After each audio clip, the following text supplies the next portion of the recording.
All right. It is time. Let's get started. I first just want to welcome you and say thanks for coming on time. Means a lot. That way we can get started. And thanks for just spending part of your day with me. Let's kick it off. Now, my goal is that by the end of this webinar, you're going to know exact repeatable steps. This is important, repeatable steps to create a song that sounds so good that it could be aired on the radio. Whether you get on the radio or not is not the point. The point is to get a song to sound so good it could be aired on the radio, and you'll be able to do this within a day.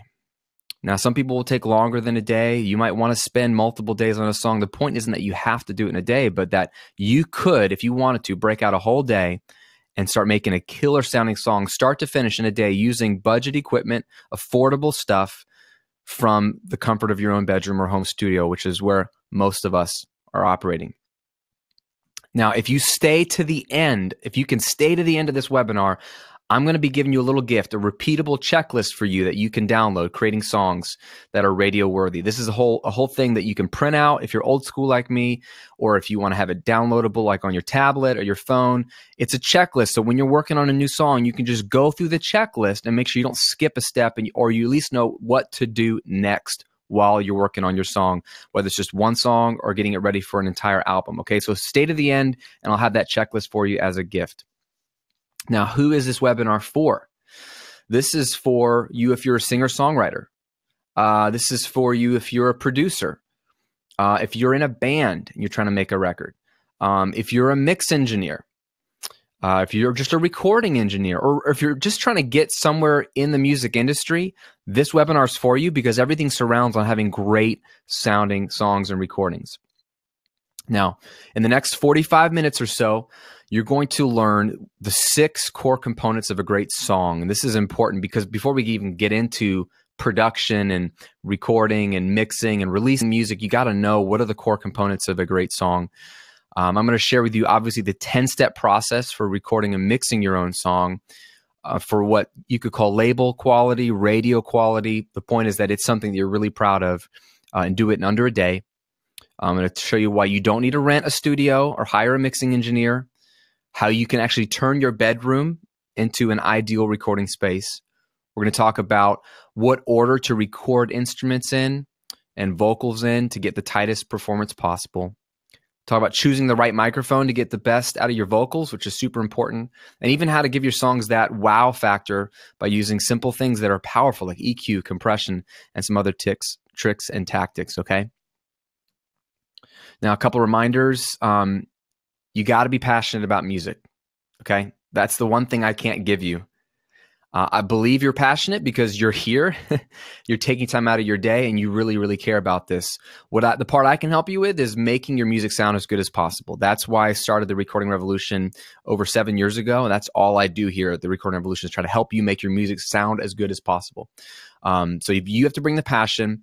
And just remember that having a great sounding song doesn't guarantee you any success, okay? Doesn't guarantee you any success.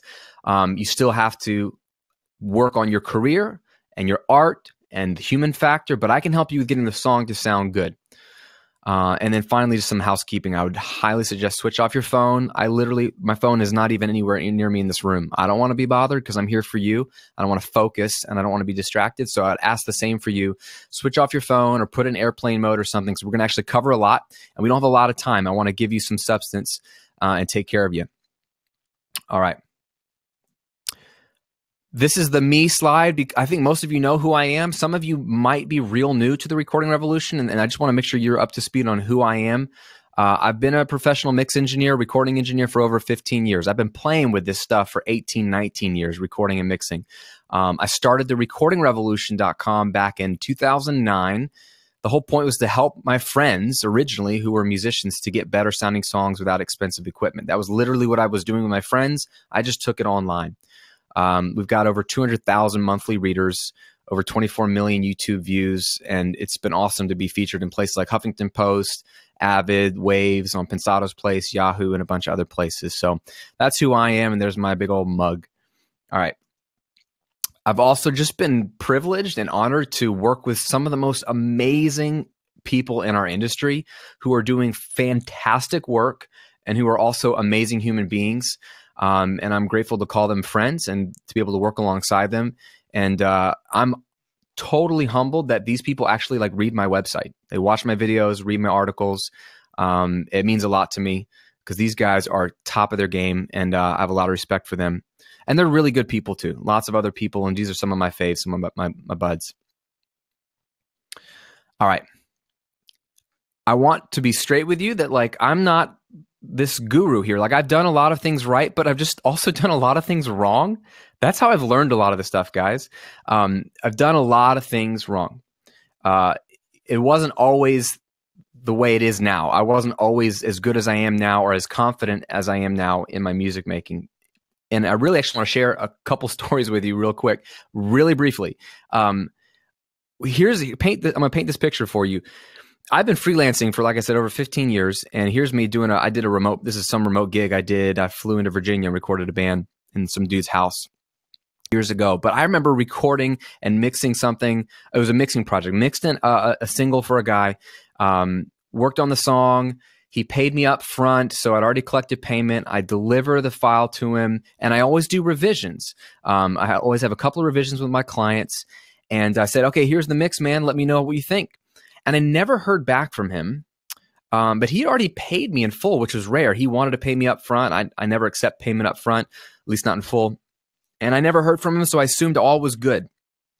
And I move on with my life, and I'm working on other projects. And then about 3 or 4 months down the road, I finally get an email from this guy, and he's saying, hey, man, I never really liked the track you did for me, and I went ahead and hired someone else to mix it.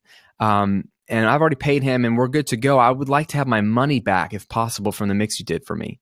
I was just devastated, man. I was just so frustrated because I had done the best work I could, delivered a good product, and he didn't even give me the chance to make revisions. He just, I don't know what happened. He just moved on and wasn't satisfied with it.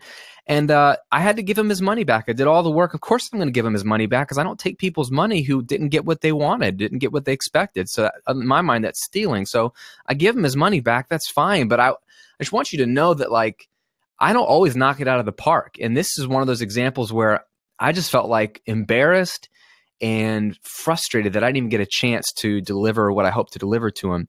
And that's a part of real life. Okay. It doesn't always go away. I still make mistakes. And I'm a guy that, I fiddled around with this stuff in my bedroom for years. I went to audio school because I really wanted to learn how this worked with really talented professors and also really talented students in my music program there. I worked in a $5 million studio in Virginia for a while that was loaded. I mean, it had an SSL console, gobs of rack gear, multiple live rooms, a mastering suite upstairs. It had a ton of stuff, and I've learned a lot. And I've made a lot of mistakes and got to play in a lot of scenarios. And by basically saying that I've learned the stuff I'm about to teach you the hard way, and it took me over 15 years of just fiddling and making mistakes and figuring out what strategies actually worked for me, and in particular, what worked for me in a home studio. And I'm going to share those things for you on this webinar. Now, here's the hard way. Here's the hard way you can learn stuff, okay? I don't want you to have to do this. Spend years trying to figure out how to get your songs to sound good. Years. Who wants to do that, right? Try to connect with more experienced mixing and recording engineers and producers to learn their strategies, and then hope that it works for your songs. Spend tens of thousands of dollars on equipment, hoping that better equipment will result in better sounding songs. I mean, I've been there. Or just pay someone else to mix your stuff, and only to find it still doesn't sound the way you imagined it in your head. And that's what's super, super frustrating. So the question for you is, would you like the easy way? The easy way that ensures your songs sound ready, quality enough to be put on an album without spending thousands on renting out a studio. I've done that. Hiring mix engineers, recording engineers. I've done that. If you're ready, let me know. Leave me a yes in the chat box. The easy way is what I'm trying to give you today. Here's some of things that my students, people are saying yes, the easiest to work with for me. Let's do it. Yes, says Bishop. Yes, Brian. Yes, Paul. Here's just some of my favorite little testimonials from some of my students. Bobby says, the recording revolution is what inspired me to complete my album and put it out. My song's been on 3 radio stations. I'm doing shows. I finally have somewhat of a buzz. That is a huge win. Here's Mike from Ireland. He said, Graham, excellent course. Thank you. I had a track refused by national radio as it wasn't considered broadcast quality. Remixed it based on your process. Boom, it's getting radio time. Hug it out.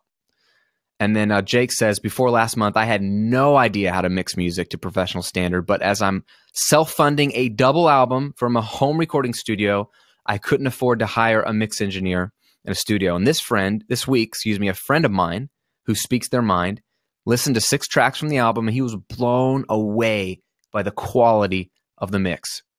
All I did for each song was follow your instructions step by step. I love that. Here's another a case study from one of my students that I love. Ben from the Sun City Rockets literally had no mix training. He said, literally none. I subscribed to the Recording Revolution about a year ago because I wanted to get my music to sound good, and I've released it independently. I watched your videos religiously for months and months, trying to learn everything I could about mixing. And then he goes and records an album where his vocals were recording with an Audio-Technica AT2020. Now, this is a $100 microphone. This is one that I recommend in my studio gear guide, an AT2020. Use that microphone into a Focusrite Scarlett. Guitars went into another $100 microphone, the SM57, to the same interface. And to get this, he mixed it in his bedroom on a pair of Logitech computer speakers. Not even studio monitors. Logitech computer speakers. He sent the songs out to a couple of labels in Hungary, where he's from. All of them were interested. Not only that, I got signed last October to the largest Hungarian label, a subsidiary of Warner Music. They didn't even request a new mix of my songs. They just had it mastered. That's how much they liked the sound of my mix. And that is super Recording Revolution stuff right there, okay? So, would you like to learn how to create songs like those guys that are worthy of being played on the radio, whether you get on the radio or not? Give me a yes in the chat box if you are ready. Yes, Cole, Jeremy, Sasha. Yep, Patrick. Let's do it. So before I show you the 10-step process for recording and mixing your own song, you got to understand what I call the 6 core components of a great song. All right, let's get into it. Number 1 is lyrics and melody. So before we can even talk about recording a great song, you have to have a great song, friends. And there's so much that goes into great songwriting, and everybody writes songs differently, but there are 2 huge components of a great song, and those are the lyrics and the melody. Now, with the lyrics, you can write about whatever you want, and you can write really flowery, poetic stuff or very simple conversational stuff. What matters is that the lyrics convey something that the audience can relate to or they find interesting. Tell a story, maybe a human emotion, maybe an experience that other people can relate to. Show some passion in your lyrics. And here's a little tip for you is have at least one little line in the lyric that is really memorable, like a way you phrase words together that other people haven't done or that's interesting or there's some alliteration. That one little piece, they might forget all the lyrics, but they remember that little phrase. Have one of those little lyric nuggets in there. And then as far as the melody goes, a bunch of ways to write melodies, right? A million great melodies. They can be really complex. They can be really simple. But just like with lyrics, melodies are what get stuck in people's head, and that's what allows them to remember the lyrics. So melody is super important. And what you want to do with melodies is at least have one nugget of a melody that's super catchy. You could have really in-depth melodies in the verse, but at least one moment, so with the way you put the notes together, that is that little golden nugget that gets stuck in people's heads, okay? It's a tool. I'm not saying you have to write pop music if that's not your thing, but you need to have something that's memorable so people go, oh, I love that song. They call it to mind. So remember, craft a killer lyric and a killer melody before you even think about recording. Now, the second component is arrangement in production. You still haven't recorded anything yet, but arrangement is, okay, you got a great song that you think is good, lyrics and melody in place. How are we going to take the listener on a journey with the arrangement? From the intro to the outro, what are you going to do with the song? What are you going to do to make the song interesting? What kind of instrumentation are you going to use? You can't have the same boring thing over and over again. You need some variety. So you're going to have to think about good arrangements. The best way to learn how to arrange music, my friend, is to listen to a lot of great music that you like. And take notes. Write down, what is the intro feature? Is there just a vocal? Is it just a beat? How many instruments are here? What happened in verse 1? Compare verse 1 to verse 2. You'll notice that verse 2 is different than verse 1, okay? You really, really want to have differences and moments that change throughout the arrangement. And while you're doing that, you think about production, which is, okay, what kind of sounds am I going to use if it's a loop library, or what kind of virtual drums am I going to use, or samples or virtual instruments? You're sort of gathering your sounds, and that goes along with the arrangement. Okay, third component, I think this is straightforward, recording. This is where you're actually going to capture all the sounds into the software. And if you're new, this is probably all you think recording and making music is about, is capturing those sounds. And it is a component. As you see, it's only one of 6 components of the core components, and it's going to be, the steps are going to be broken out a little bit more. So this is where you're actually recording your vocals, or capturing the instrument, or playing the drums, or even programming beats. You're actually creating and capturing the performance in your software. Number 4 component is editing. And you don't want to skip this. We're going to talk about this in depth. This is huge for your stuff to sound good. A lot of my students, they record and they maybe mix a little bit and they want to release it. It's not ready to be mixed if it hasn't been edited. Editing is really all-encompassing. It's cleaning up sloppy performances. It can be vocal tuning. It can be tightening up or comping vocals. There's a lot of things we're going to talk about in editing, but this is really the cleanup phase. You know, this is making sure everything is tight the way you want it to sound. Finally, mixing, not finally, but number 5 is mixing. And this is presenting those well-recorded, well-edited tracks in the most amazing way possible. This is now, how do you create the wow factor so your songs go from, okay, I hear the song, to I feel the song and it is jumping out of the speakers. We're going to use things like EQ, compression, delay, effects, things like that to present the songs from kind of flat to wow. And this is a huge part of what I teach on the Recording Revolution, because it's complex for some people and it's hard at first. But when you get this piece right, this can make or break a really, really well recorded song, right? And finally, the 6th component is mastering. And this is that final quality control before you release it to the world. You're kind of getting final volume correct for broadcast quality. You're doing final comparison to other tracks to make sure that tonal wise, it really compares. Like, you want to make sure that your mix can play on a Spotify playlist next to some other professional song and not sound really, really whack, okay? So all of these are important. There's no one real part that's more important than the other. They all are critical, and they all make a radio-worthy song. Now, I'm going to show you my 10-step process now for recording and mixing a song in under a day. So this is all content here that I want you to really zero in on, take notes, and follow along. If you're brand new, this will all be important for you. If you're not so new, there might be elements of this that you're already doing and other elements that you're missing. So whatever it is you need the most help with, whatever jumps out to you is like, wow, that's most interesting, please take note of that. That's probably the thing that you're supposed to take out of this, but I want you to take all of this away if you can. All right, let's do it. Step number 1, set up your recording space. Now, most bedrooms or basements or home offices or whatever just don't sound good, friends. They just don't sound good. And that's a problem. You've got bare walls, which are your nemesis. They cause nasty sounding reflections, meaning if you make any sound when you're recording, hitting a drum, strumming a guitar, singing, that sound is going to bounce off of all the bare walls in your space, okay? Your microphone isn't just going to hear you singing into it, or isn't just going to hear your acoustic guitar, or isn't just going to hear your piano, or isn't just going to hear your drum. It's going to hear that, of course, but it's also going to hear that sound bouncing off all the walls and then reflecting back into it. And it's going to smear the sound because it's delayed. It's going to have a nasty tone to it and just cover up the beautiful sound that you have. You could have the greatest sounding voice and a great sounding microphone, but in a bedroom, it could sound awful because of these bare walls. The other problem you have is windows and doors, right? You know this, they let in outside noises. You don't have a completely isolated space. That's one major problem in a bedroom.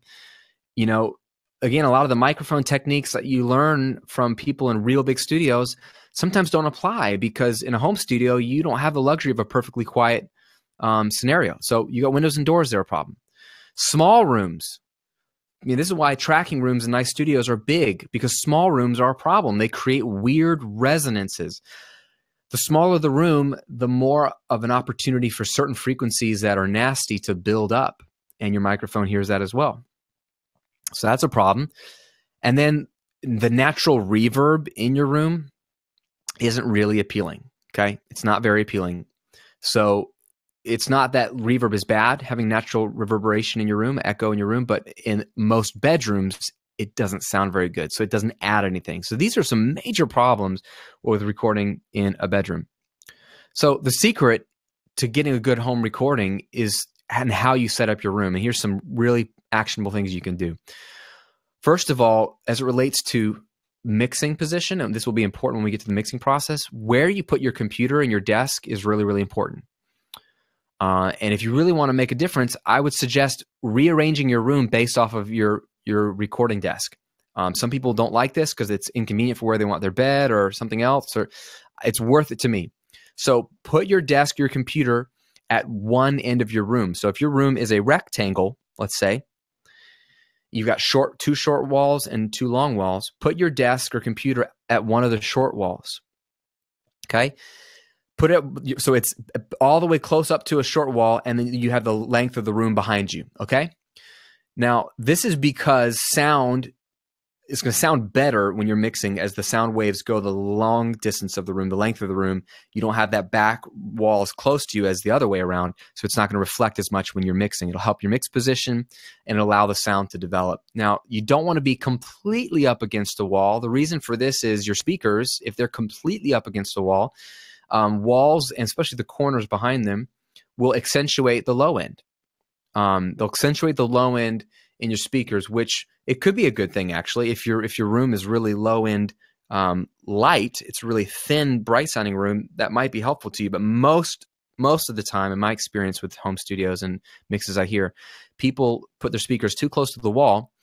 It builds up bass, which sounds good to them, so you don't notice it's a problem. And then you mix your song, and the problem is you don't mix enough low end or don't record enough low end, because you hear plenty of it in the room, because it's really the walls building it up and the corners building it up. So when you play your song out in the car or somewhere else, it sounds really thin. It's very bass light. It's because the bass was never in there and you just couldn't hear it. So be at one end of the room, but don't be completely up against the wall. Another thing you can do is, I love bookshelves. Bookshelves filled with books are a great free acoustic treatment. So if you've got bare walls, have some bookshelves, become a reader, buy a bunch of books, and fill them up. They absorb sound on your walls. When I was working at Mix with the Masters a couple years ago in the south of France, the beautiful studio there, Studio La Fabrique, they don't have acoustic treatment on the walls. They have bookshelves filled with records. They have one of the largest, if not the largest, collection of records in all of France in that studio. And imagine how thin they are. Filled up bookshelves with records on the sides of the mix position for the acoustic treatment. You can do the same thing with bookshelves. I have books in here that take up an entire wall. Plus, it makes you look smart. So bookshelves are great. And then for recording, what you want to do is make space in the center of your room for recording. So if your bed is in the center of the room or you got furniture, do whatever you can to get that furniture to the side of your room so that you can have the center of your room, the place that's farthest away from your walls, as your recording space, okay? That's where you're going to do most of your vocal recording, most of your acoustic guitar recording. I have a small room, guys, and I can put a drum kit in here, and I still want to put it in the center of the room, as away from the walls as best I can. So just find the center of your room. Don't be close to walls, because again, walls reflect nasty sound. Try to be in the center of your room if possible. Now here's a little studio setup tip for you. If you don't have carpet, if you have hardwood floors or tile or anything like that, then put a rug underneath your desk chair. That's what I've done. I have hardwood in my studio.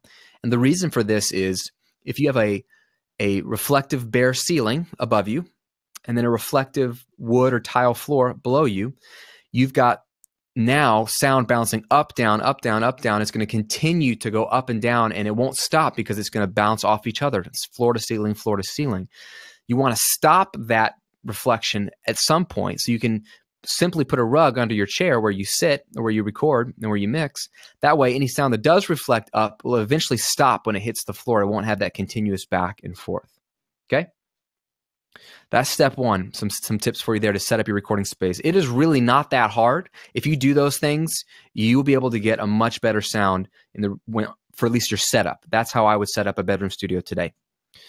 Now, step number 2 is actually recording the instruments. Now we get into the nitty-gritty.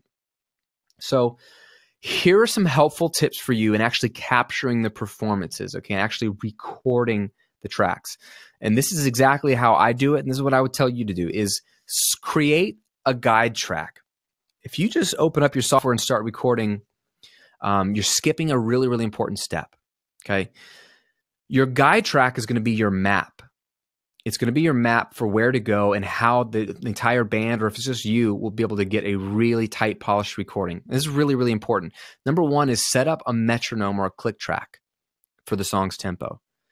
Now, I did a YouTube video on this. Click tracks get hated on all the time, and they're usually only hated on by people who are inexperienced and haven't really done a lot of recording with a click track because they're frustrating at first. I admit I hated click tracks too when I started because you feel like you're getting all over the place, and it's because you actually are all over the place. You don't have as tight timing in your head as you thought, because a lot of musicians these days are fiddling around and recording, and they don't have years and years of musician experience or gigging and playing with tight musicians. And if that's you, that's okay. You just need to practice to a click track. This will help you not only in playing more in time, which is what you want your music to sound like, not robotic, but in time. People like music that is not all over the place.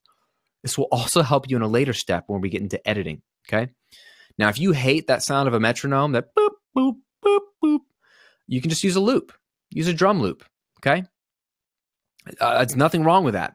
Just have a simple drum loop that is in the vibe of the song and keeps the tempo. Okay. So this is really important. You also want to create markers in your software for each section. So you can do this in Pro Tools and Logic, any of these DAWs where you create a visual line that kind of goes down your software. And it says, okay, here is the intro. Here is the chorus. Here is verse 1. Here is when the drums cut out. Like, I'll do notes for all kinds of stuff. Here's where the lead guitar part comes in. Here's where the vocals get loud. Here's where the harmonies come in. You can have as many markers as you want. Map this out now so that as you're producing your own track, you don't have to guess, okay, is it bar 58 when we come in? You can just quickly see, all right, let's do 2 measures before the loud drum part, and everybody knows where you are, or you know where you are. So go ahead and set up those markers now. And then what you want to do is record what I call scratch tracks. These are tracks that play part of the song, but you're going to delete later. So for me, a lot of times I write guitar-based music. It's going to be an acoustic guitar playing all the chords of the songs. So I know the sort of rhythm and the vibe, and I also know when the chord changes are, and I can hear when I'm in the chorus, I can hear when I'm in the verse, etc. So I have a scratch guitar, and then I'll also have a scratch vocal for sure. If it's not me, I'll get the lead vocalist in here to sing the song along with the guitar. This could be also a scratch piano. It could also be some loops you've created, or a synth, or whatever you want. Some basic instrument that holds the chord changes, and then the main lead vocal, so that we all know when the song is, okay, and where the song's going. These do not have to be perfect. They do not have to be in tune in terms of the vocals. It doesn't have to be this beautiful performance. This is just a guide, so we all know where we are. This is going to be fed into our headphone mix to know where we are. These will be deleted later. Cool little story, though. Probably 10% of the time, the scratch vocals that I record for my own stuff, parts of those get used in the final vocal. And the reason is because there was no pressure when I recorded the scratch vocal. I just sang. And some phrases of that vocal will come out sounding so darn good because I was so relaxed and not really stressed that I might take one word or one phrase and put it in the final vocal track. And I'm going to talk about that later and how to do that. So scratch vocals can sometimes come and surprise you, which is awesome. Now, work from the bottom up. This is important. In terms of when to record and what to record, I like to start with drums or percussion and beats first, okay? Always start with that because for me, I want the entire rest of the instrumentation to be tight with the rhythm and the drums. So if the drummer is playing live and he or she does something really cool, I want the rest of the band or rest of my stuff to be influenced by those drums. Or if it's a beat, the beat is going to really be what people are driving their head to. So you want the rest of the band to play to that. So I feel like drums and percussion are the most important thing. So I want those to be recorded first. And you can see why having a scratch vocal and a scratch guitar or piano before you record the drums is important for that poor drummer who doesn't hear anything. That way the drummer can hear the metronome, the guitar or piano and vocal, etc.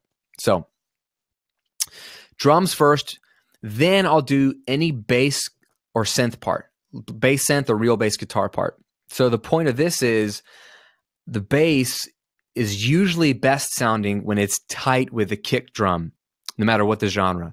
And it's just easiest for the bass player, I think, whether you're programming the bass or playing a live bass, to really tighten up with the drummer when that's the main instrument or the only instrument that's recorded. And that way, then you as the producer, as you're listening to it and you're thinking through it, or if you're just recording your own stuff, you can focus on the relationship between the kick drum and the bass in the recording phase. That way you know it's tight before this song gets really filled with a bunch of tracks. All right? A little heads up too, I'm going to do a Q&A towards the end of this webinar, so save some of your questions. I'll be able to answer them when we get to the Q&A. Next, I'll add all the guitars, keys, other main instruments, all the mid-range stuff. My rhythm is taken care of. My low end is taken care of. Now, if it's guitar-based instrumentation, I'll do that. If it's strings, I'll do that. If it's keys or synths, I'll do that. If it's other loops, I'll do that. All the main stuff then is built on top of that, okay? We're talking about instrumentation here, okay? We're not talking about vocals yet, just instrumentation. That's the order I like to do it because, as the last point says, this creates the tightest performance possible. And you want it to sound tight on recording day so that you don't have to do a lot of crazy editing later. All right? Little recording tip for you. This one's huge. I preach it over and over again. Please record with more conservative levels. And what I mean by this simply is whatever your audio interface is, whatever your the volume knob for channel 1 or channel 2 in your little box that you're recording into, don't have that cranked. Watch your software meter when you're recording and testing it out. And if that meter is really high, like 75% of the way up or higher, you've probably got the gain knob on your little interface too loud. There's no need to have it that loud because if you clip, the converter just doesn't sound good. So turn that volume knob on your actual box down a bit. Look at the meter in your software so you're seeing about halfway up the meter to 75% of the way up the meter in your software. You'll have a much cleaner signal that you can make as loud as you want later, but your converters will sound better. Trust me, you'll just get a better sound, period. All right, let's talk about vocals. Super, super important. Let's start with choosing the right microphone. Okay, so many people want to skip this. They want to just grab a microphone that somebody said is good and just go with it. Now, it's great to start with recommendations. I make recommendations, but what's most important for you is finding the right microphone for the right vocal, okay? Now, most vocalists, on average, will benefit from a condenser microphone. These are those typical microphones you see in a studio where they're singing into the side of it. They look very fancy. You don't hold them in your hand. Those are typically a condenser microphone. And the reason is that they have very sensitive capsules inside, and the diaphragm can capture the slightest nuance in your voice, the whisper, the breath, the mouth noise in a good way, everything about your voice in a beautiful way it can capture it. So most vocalists, I think, will benefit from a condenser microphone. That's why I recommend them as a starting point. Now, if you're going to do louder or more like aggressive vocals, you might consider a dynamic microphone, something like a Shure SM57 or 58 or an SM7B, any dynamic microphone. The reason is it's a totally different type of technology where it takes way more sound to move the coil inside the microphone, just meaning it's made to handle really, really loud sounds, and it won't pick up a lot of the nuance in a good way. It'll just capture the vocal. So these are your typical stage mics that you see on stage at a club or at a bar or at church or wherever. If I'm doing a really aggressive rock track, I'll even sing into an SM57 because it really just captures the vocal great and it doesn't overload the mic. A lot of rap vocals, if I'm recording rap vocals or anything I've seen in studios where we're doing rap vocals or hip hop vocals, if it's aggressive and loud and really percussive and just a lot of sound coming at them, a dynamic might be a better choice. Now, every mic does sound different on every voice. So If you have more than one mic, try it. Try all of them on your voice. If you're going to be recording a lot of your vocals, it's worth to take an hour or so and do test recordings on all the mics you have. Borrow some mics from a friend. Rent a mic. Whatever it takes to try your voice on a different microphone, because once you find that mic that really captures your voice well, the way the mic is EQ'd inside and the way your voice sounds, man, it's going to save you a lot of time later because the voice will kind of mix itself later. And a little tip here is make sure that your microphone is set to cardioid if it has multiple polar patterns, or just bicardioid mic, period. So most microphones are at least cardioid, and the really fancy ones can do different polar patterns. What does this mean? It just means cardioid microphones, they capture sound mostly from the front. So you can basically minimize sound at the back. And that goes alongside this. Well, we'll get to that later. That goes as a tip I got for you later. But I think the cardioid is what you want because it's going to minimize sound at the back and not really pick up sound all around you. Because you don't want to pick up sound all around your really bad sounding room. We established that, okay? So choose the right microphone. Cardioid is the key. Then here's another key is distance, okay? Most people get a little too close to the vocal microphone. And the problem with this, if you are going to go cardioid, is the closer you get to the mic, the more bass response you get, okay? This is something called the proximity effect, and this can work to your advantage if you really need a lot more low end or beef in your mic. If you don't, if it sounds too, if your vocals always sound too like muddy and woofy, and you're always trying to clean them up, if that's like the language you're using, it's probably because you started recording too close to the microphone. And by too close, I mean 6 inches is probably too close. Get a foot away from the microphone, and you'll have a much more balanced tone. The second thing with being too close to the microphone, your volume will be all over the place. So like if you move your head slightly while you're singing and getting into it, or the vocalist is moving his or her head slightly, the closer you are to the microphone, the more that distance left to right is exaggerated in the volume that the microphone hears. This is because of something called the inverse square law, and it's really a fancy way of saying back up from the microphone a little bit so that when you move your head, the microphone doesn't hear an erratic change in volume. The volume will stay about the most consistent it can be. The closer you are, the more crazy volume swings you're going to have in your vocal recording, which means you're just going to have to do more work later with compression that you don't need to do. So like I said at the last point, I recommend standing about a foot away from the mic. That's going to probably fix those two problems. You won't have the bass build up, and you'll have a more even vocal volume. And this is going back to the cardioid point. Why you want to use a cardioid microphone is not just because Graham said so, but because there's a very good reason. The back of the microphone on a cardioid mic rejects sound the most. So you can use this to your advantage in a home studio where, like in a nice studio, it doesn't matter where you put the mic and sing vocals because anything it picks up is going to sound fine. In your home studio, that's not the case. So there's sounds you want to minimize. That might be the loud computer fan, right? That might be, you know, people talking outside your window or your door. That might be cars outside on the street. Whatever it is, point the back of your microphone to that, because the microphone will then reject that sound the most. Whatever the back is pointing to is what it's going to make the quietest in the microphone. So use that to your advantage when recording vocals. So be in the center of your room. Like I said, be a foot away, get the right mic for your voice, and then turn yourself around so that the back of the microphone, or basically what you're facing, is the thing you want to reject the most. All right? Let's move on to editing your tracks, the thing that most people skip. All right. Here's what I want you to do when you're thinking about editing. You've recorded all the instruments, let's say. You've recorded your vocals. You can't move on until you do some of this stuff. And one of those things is cleaning up the lead vocal. The lead vocal is so important, okay? The lead vocal is what's going to sell your song, assuming you have vocals in your song. If you do instrumental music, you can skip this. Now, a couple things you're going to want to do, and I do every single vocal production I'm working on. Number one is comping. What does this mean? It means if you recorded multiple takes of the vocal, right?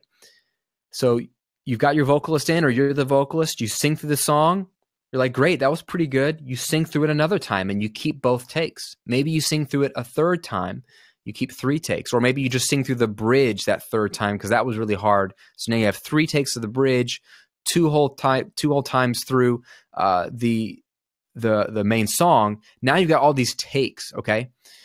What do you do with those takes? Well, you could just pick the best one, or you can mix and match the best parts of the best ones. And this is what all the pros are doing.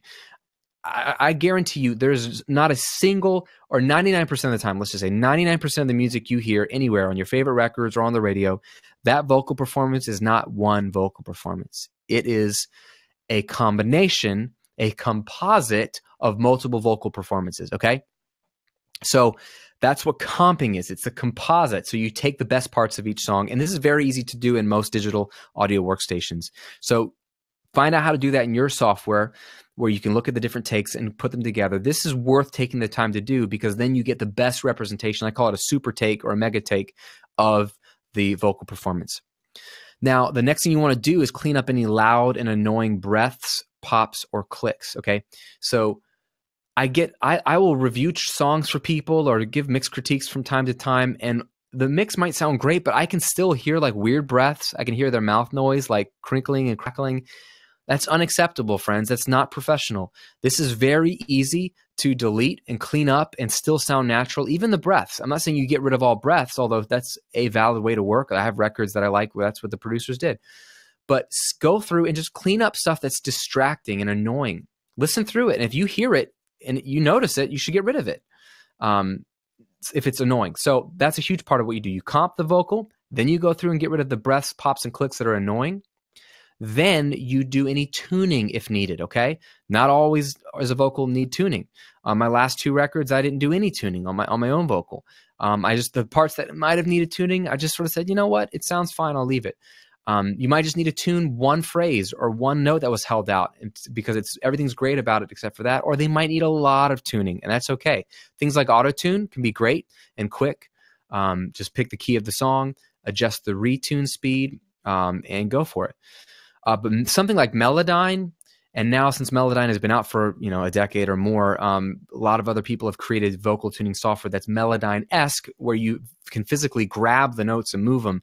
This is great because you can actually have more control over the notes, and you don't have to tune everything. You can leave everything alone and just move one note up or down by 30 cents or whatever. It's pretty nice, so you have a lot more control there. And here's a tip for you. Always tune a copy of this comped, cleaned up lead vocal, not the actual lead vocal. So you can always go back to the original. This is so important. So what you want to do is you've done this composite of the vocals and you've got the best take of it now. You've cleaned up the annoying breaths, pops, and clicks. Now what you do is you duplicate that vocal, make a copy of it, and you name it like vocal tuned, and then you tune that one, okay? Don't tune the regular one, tune a separate one, because if you need to go back and you realize, dude, I really overtuned this, you want to have the original. Or if you just want, like, you tuned everything, and sometimes I'll have just that one phrase sounds better when it wasn't tuned, and I'll copy and paste it from the untuned version onto the tuned track, and I'll have a blend of the two. Make sense? All right. Now, editing, that's how I edit vocals. The other thing I would zero in on for editing is the bass and drums, okay? When you listen through the song, what I want you to do is don't do what I did for years and years, which is try to like edit everything you see that's off. Okay? Don't look at things. Listen to things. Try to be like a listener. Listen through the song with your eyes closed from start to finish. And when you notice something that sounds like distracting on the bass or drum timing, that's when you need to perk up your ears and say, okay, this needs fixing. And what I would like you to do is do manual, old school cut and paste or sliding parts around that need a little bit of help. I'm not really as much of a fan of like Beat Detective, although that's not too bad, or like time stretching and compression, although they sound better. I'm not really a fan of those things as much as I used to be, because if you do a lot of that, you actually can start to hear it and it sounds processed. And what I want you to do is to have the most organic but tight and amazing sounding track, as if that's just the way it was played. And let's be honest, nobody's perfect. No drummer's perfect. No bass guitar player's perfect. you might have just one little thing that needs to be nudged a bit, but I want you to be as sparse as possible and listen to it like a listener. And only when you hear a bass or drum timing that's off that distracts you, that's when I want you to do some manual cut and slide. I don't want you to force things on the grid. The grid this is why you record it to a click, is to see the grid. It's helpful for cutting and pasting whole sections. It's helpful for comping the vocals like we just talked about. But the goal isn't to make things sit on the grid. The goal is to make them sound like they're in time. And you'd be amazed at how loose things can actually be visually and still sound in time to our ears. Because our ears, we don't like perfection, although we can handle perfection. It's fine. We actually are cool with things being slightly loose, but there's a point where it's too loose. And that's where you want to listen with your ears. And when it feels too loose to you, then go tighten it up and listen by ear. Now, a little tip here, if you're going to do any multi-track drums, like if you recorded multiple drum tracks on a kit, you want to group these tracks together before you do any cutting and pasting, because you want them to move together. You don't want to be moving the kick drum separately from the snare drum, because there's drum bleed on both tracks, okay? Very, very important. Here's a little editing tip for you. Like I said, a little goes a long way here. Perfection's not the goal. Lack of distractions is. And this was really hard for me to get, guys. I'm going to be honest with you. I mean, it's probably only in the last 5 years that I've finally gotten better at this. I'm a perfectionist by nature.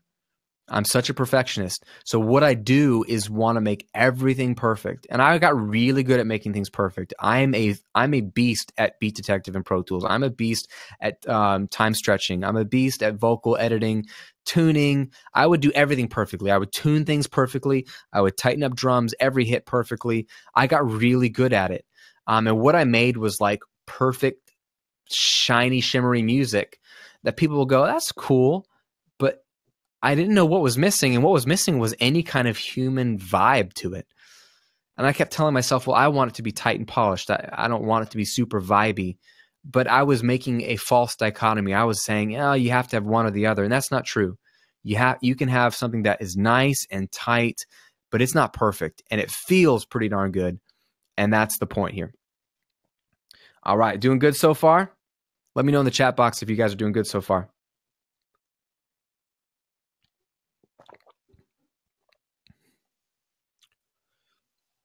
Jerry gave me an amen. All right. Let's move on. Good, great. Yes. Thank you. Thank you. Here we go. Step number 5 of the 10-step process. Okay. This is really, really important. Create a static mix. Okay. A static mix. What is a static mix? Static mix is a balance between just the volume fader and the pan knob. Okay.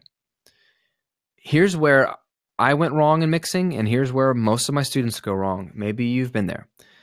When you think of mixing, when you get a piece of software like Logic or Cubase or Sonar, Studio One or Reaper or whatever you use, you've got all these fancy tools and plugins, all these effects you can use, and things that you see me using maybe of like, wow, I want to EQ, I want to compress, I want to use saturation. And we want to so quickly throw those in to the mix, no pun intended, and get after it. And that is the absolute worst way to start. And I know, because that's how I started for years. So what I would say is I would start with the old school live mixing mentality. You pretend like you don't have any plugins. You pretend like, man, I've got to get this mix to sound really good. And all I've got, my only 2 weapons are the volume fader and the pan knob. Like I said right up here on the screen, mix like it's a live show and simply balance the fader so it sounds good. If you think you've done this, you probably haven't really done this to its full potential, okay? I really want to challenge you. When you're done with this webinar, the next time you go mix a song, I want you to spend at least 20 to 30 minutes doing this. And what I like to do is loop the song. I'll loop the song so I don't have to start and stop. I'll select the whole 4, 5, 6 minute song, whatever, loop it, press play. Now the song is playing. It's like it's a live band in front of me, okay? I can't stop them. I can't say, oh, let's go back to the verse. They're just playing. I'll let them play. All I have at my disposal is volume fader and pan. So what you want to do is, what's the best volume for the kick drum, the bass guitar, that harmony vocal, that mandolin, that synth, that beat, those hi-hats? Like, you don't know. So you pull up the faders, you click around, you try things. You go, okay, that's too loud. Oh, that's cool. And then you bring in the strings. Oh, no, that's not good. It's an experiment. Let yourself be free here and just flow with it. And don't worry about plugins. Pretend like they don't exist. Like this is your only shot. So you're doing that with a volume fader. You're also starting to do panning. So panning is that cool knob or slider that allows you to take something, a track, and move it anywhere left to right in the stereo spectrum. Do you want that shaker to be all the way on the left or up the middle or on the right or somewhere in between? Yeah, Chris says more cowbell. Where do you want the cowbell? How loud do you want the cowbell? You can do all this, right? So the point here is create a balance with just those two tools. You should be able to really be digging the song at this point, okay? You should really be digging the song at this point. If you're not bobbing your head yet, you're not ready to move on to plugins. You need to create a balance of the song with volume and pan that after 20, 30 minutes, sometimes I'll spend an hour on this, guys. Sometimes I'll spend an hour. I'm just looping the song, balancing volume and pan, and all of a sudden I'm like, dude, I love this song. If you're at that point, you're probably ready to move on. If you're not at that point yet, you probably don't have the right balance. Because here's what happens, friends. If you move on, you've basically put tracks that aren't at the right starting spot. And now you have to use a bunch of plugins to make them sound great when a lot of times they're just too quiet or too loud. You might be EQing and compressing something down the road to get it to stick in the mix when all you needed to do was just turn it up. And man, I've done that. I literally, guys, I had a bass guitar a couple months ago. I was mixing, and I've got EQ, 2 compressors, distortion, saturation, harmonic exciters, all these plugins. I think I had 6 plugins on it just to get it to sit in the best way possible. And it wasn't working. So I finally said, okay, let me take off all the plugins. And I just moved the volume fader up 2 dB. And the bass sounded awesome. All right? Like sometimes you just need it at the right volume, and maybe I went too fast in this static mix. So don't rush the static mix is what I'm saying. All right.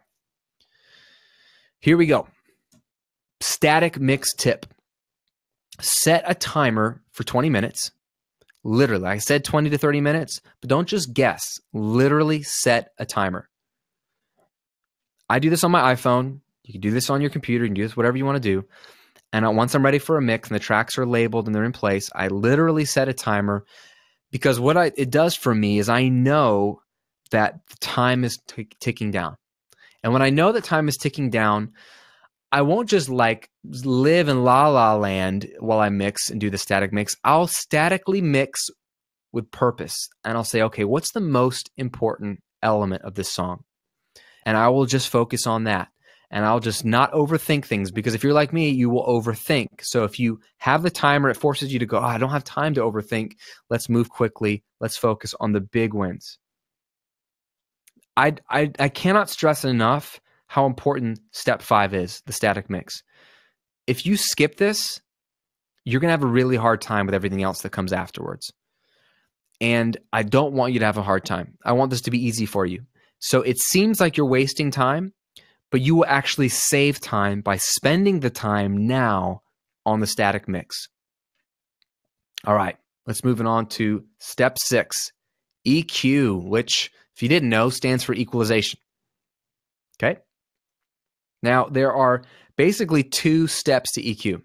Step 1 is clean up the bad. Okay? And the EQ is such a powerful tool. And it's my favorite tool because this will make or break a mix. If I only had one plugin, it would be EQ. That's all I need, okay? This allows you to simply turn up or down the volume of certain frequencies within a track. Basically, that's all an EQ is another volume fader. But it's smarter because now you can say, okay, instead of just turning up the bass so I can hear it, maybe there's just certain frequencies on the bass that I need to turn up so that my ear goes, ah, there's the bass. Because not every frequency of every track is needed to be the most prominent, hence an EQ. Okay. Now here's the way I like to view EQ: is start by using it as a subtracting tool. Carve out or reduce or take away the frequencies that just don't sound good. People ask me, how do you know this, Graham? Well, to me, this is really simple. You have to experiment when you're new, But when you pull up, let's say a vocal, it's just a lead vocal, you kind of need a boost, get a big EQ boost and sweep around, meaning slide up or down the frequency spectrum and just listen to what the different frequencies of that vocal sound like when you excite them and exaggerate them. What does 100 hertz sound like on that vocal? What does 1,000 hertz sound like on that vocal? What is 10,000 hertz or 10K? Sweep around till you hear what sounds really nasty. And a lot of times what I'm listening for in the home studio is the nastiness of my room. This is the beautiful thing about EQ and carving out things is you might have a nasty frequency in your room that you can find and then carve out, and it makes your vocal or your track finally sound clearer because you're getting rid of the bad stuff in your room. Some other things you might want to consider are rolling off low end of most tracks with a simple high pass filter. This is because this is one of the simplest things you can do if you want to quickly clean up your mix. Is just so you understand, not every track in your mix needs stuff below 80 hertz or stuff below 100 hertz. It's not really adding to the sound of those tracks like your vocal or acoustic guitar or electric guitar or synth, but it certainly is covering up things like a kick drum or a bass synth or a bass guitar. So one way to make your low end have a lot of weight and the rest of your mix sound clear and crisp is to use these high pass filters. They're also called low cut filters. And roll off things below 80 hertz or 100 hertz on things other than the kick drum or bass guitar. I've even used high-pass filters on kick drum and bass guitar. So it just depends on what it sounds like, but it's a simple tool that you already have in your EQ. Again, we're emphasizing cutting and cleaning up the bad. And then, like I said, remove any frequencies that your room is probably emphasizing that just don't sound nice. I really want you to spend time with your EQ on this, thinking about cutting first, because it gets you at a better spot. If you've done the static mix, your tracks are sounding so good because you've balanced them well, you've recorded them well, they're panned probably where they need to be, you can hear everything for the most part. Now we're cleaning it up even more. We're cutting out the stuff that just doesn't need to be there to reveal the best parts of your tracks. All right?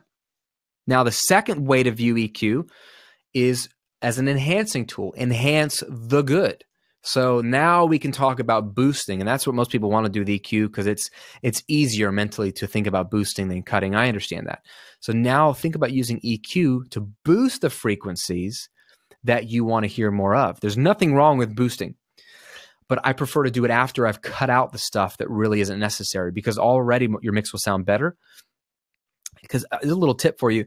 The way speakers and headphones work is they're like pushing and pulling a speaker cone, okay?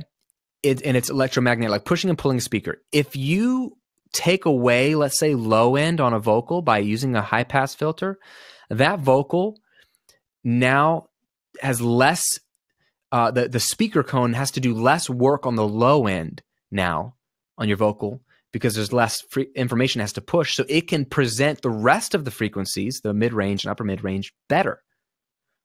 It might be a little like over your head, maybe not, maybe I didn't explain it well, but reducing frequencies that don't need to be there allow your speakers to present what is left better because it has to do less work. Very, very important, okay? So now we've got that at a good spot. Now it's time to boost, okay? So I'll do things like fatten up a bass instrument, okay? Give a little bit more low end at the sweet spot. Or I'll brighten up the lead vocals or the strings or synth. One thing to consider is use more modest boosts of 3 to 6 dB to keep things sounding natural. You may not like boosting something only 6 dB because you can't really hear, but it makes a huge difference. And if you're doing 3 to 6 dB boosts across all your tracks, if you were to then take away all those boosts that you did over the past 30, 40 minutes or whatever, you would hear a massive change. And that's the point, is the cumulative effect of these things. So don't go for massive boosts. I'll boost something pretty big to make sure I'm hearing the right frequency, and then I'll dial it back to between 3 and 6 dB. So again, you're cutting on the stuff that doesn't need to be there first, then you're boosting. And in general, when in doubt, just bypass. Just bypass or turn off the EQ plugin that you've been working on to make sure you're actually helping the track. Okay?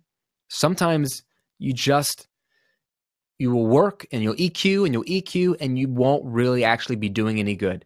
And you get used to whatever you're hearing. We lose perspective so quickly as mixers that unfortunately you could be doing 15, 20, 30, 40 minutes of EQing, bypass the plugin and go, wow, it actually sounded better without any EQ. And that's a great tool for you, is bypass every 10 minutes or so to make sure you're actually helping, or every 5 minutes.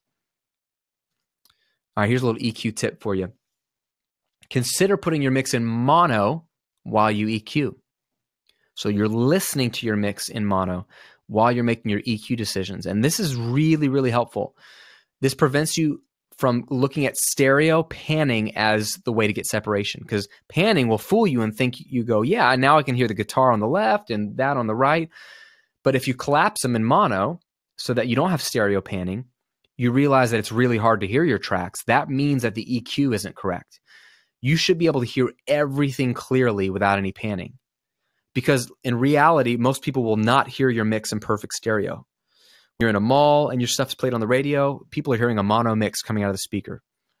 Your iPhone is a mono mix.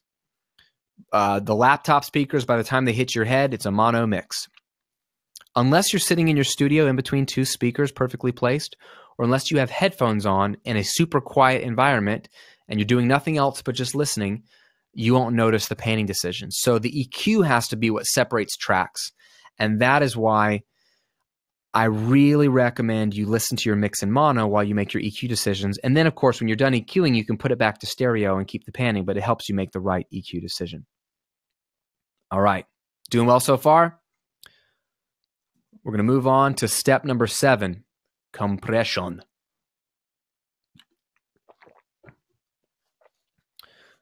All right, guys.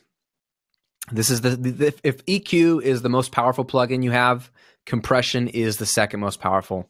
And getting this right will make a huge, huge difference. Okay. The way you want to think about compression initially is this, is you want to control the dynamics of tracks. So basically compression is where people get really thrown off because it can really jack up your mix. It's basically a smart volume fader in a box. It allows you to automatically turn things up and down. That's all it is. You can hear something and automatically turn it down or up. Now, I like to use compression to tame a lead vocal, okay, and make each word and syllable sound clear and upfront. This is probably the best way to think about using compression. Vocals are all over the place. You have a certain syllable, and it can be louder than another syllable. You sing and you can be quiet in the verse, loud in the chorus. They're very dynamic, but in a recording, you have to hear it without hardly any dynamics, really up front. And the only way for that to happen is a compressor. So I'll use it to sort of tame the lead vocal. Some simple tips for you is slow attack times and slow attack settings are more natural, okay? And they're more gentle, as are fast release times, kind of the opposite. So the attack setting is what like pounces on your audio. So the slower the attack setting, the more gradually it pounces on your audio. It's less aggressive. And sometimes you want fast attack settings. I'm not saying you don't. I'm just saying slow ones are more natural and gentle. And a fast release is more natural because it lets go of the compression as quick as possible to allow the next peak to come through, the next audio wave to come through and not be compressed. So what I recommend you do is experiment with both. Really fast, really slow attack release settings to see what it does to your track, and just leave it where it sounds best. Don't be afraid. Don't be afraid of attack and release settings. Like I will take the knobs and go all the way to the left and all the way to the right and just listen, and you'll hear what it does. And then you can back off once you find the right spot. Okay, so think of compressors as a way to control dynamics of a vocal, of an acoustic guitar, of a crazy string performance, okay? Now, a tip for you is to watch the gain reduction. This is how you know how much compression to do. What matters most is not like what the knob settings are. People ask me, Graham, what's the best setting for your attack or your release? The best setting for your threshold? Don't ask questions like that. That answer does not exist because I would have to ask you, okay, can I look at your gain reduction meter? That is the only way to know how and where to set the knobs. So what you do is you go to the loudest peak of that track. So if it's the loudest part of the vocal or the loudest strumming of the acoustic guitar, whatever that section is, you loop it, press play, have the compressor on, and look for conservative amounts of gain reduction, like 3 to 6 dB of gain reduction on the loudest peaks. So fiddle with the attack, fiddle with the release, fiddle with the threshold, fiddle with the ratio, fiddle with all four of them while watching the gain reduction meter or the gain meter or whatever, the GR meter. And that is where you're going to know if you're doing enough compression or too much by seeing how much it does. Yes, that's a guideline. You can do less or more, but that's a safe zone for me is when you're getting some compression, but it's not going to sound squashed. And then leave the knobs wherever they are.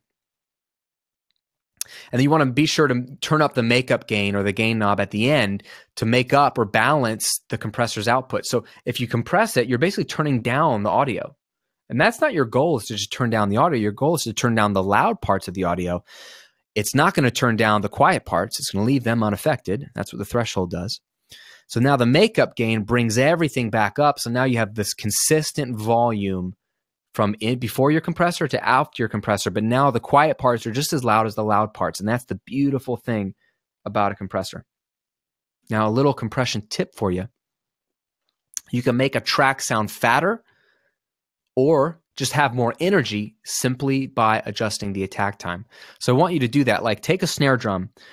Next time you're mixing, grab a snare drum. This is a good example. Put a compressor on it and then set some settings and then grab the attack time and go as absolutely fast as you possibly can. What you're going to do is you're going to be squashing the peak a lot and then turn up the makeup gain. So again, it's balanced to the same volume. So now it's the same volume. You're going to have a much fatter, longer tail on the snare drum. It's going to sound fat. Do the opposite. Turn the attack time all the way as slow as possible. And what you're going to do is you're going to have a lot more punchy snare drum. It's going to have more energy. It's going to like cut through faster. It won't be as fat, but it'll have a lot of like energy. And this is great for like acoustic guitars where you need them to cut through and have energy. Slow attack time allows them to do that. So compression will trip you up, and I'm not going to lie, this will take you the most time to get good at, but I want you to not be overwhelmed by it. Just play with the knobs and look at the gain reduction meter and listen. If it sounds awful, it is awful.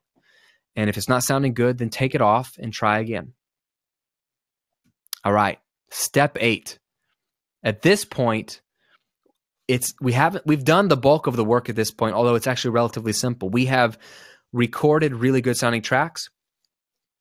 We have done the most important part of mixing, which is balancing the fader and the pan knob.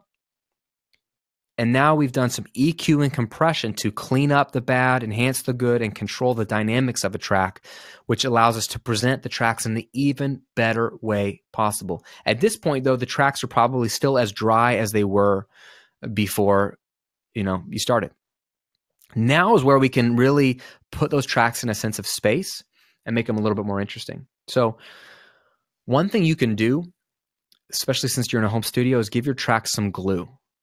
So if you're recording in a small bedroom, or like my studio is I built out in my garage, very small room, the tracks are going to sound dry. They're going to sound small because you didn't record it in a nice live space. Now reverb, you've probably heard of that. That can help give you a sense of space. So what I like to do, this is a little trick for you, is just put all your tracks through the same subtle reverb. And I call this the reverb glue or the glue track.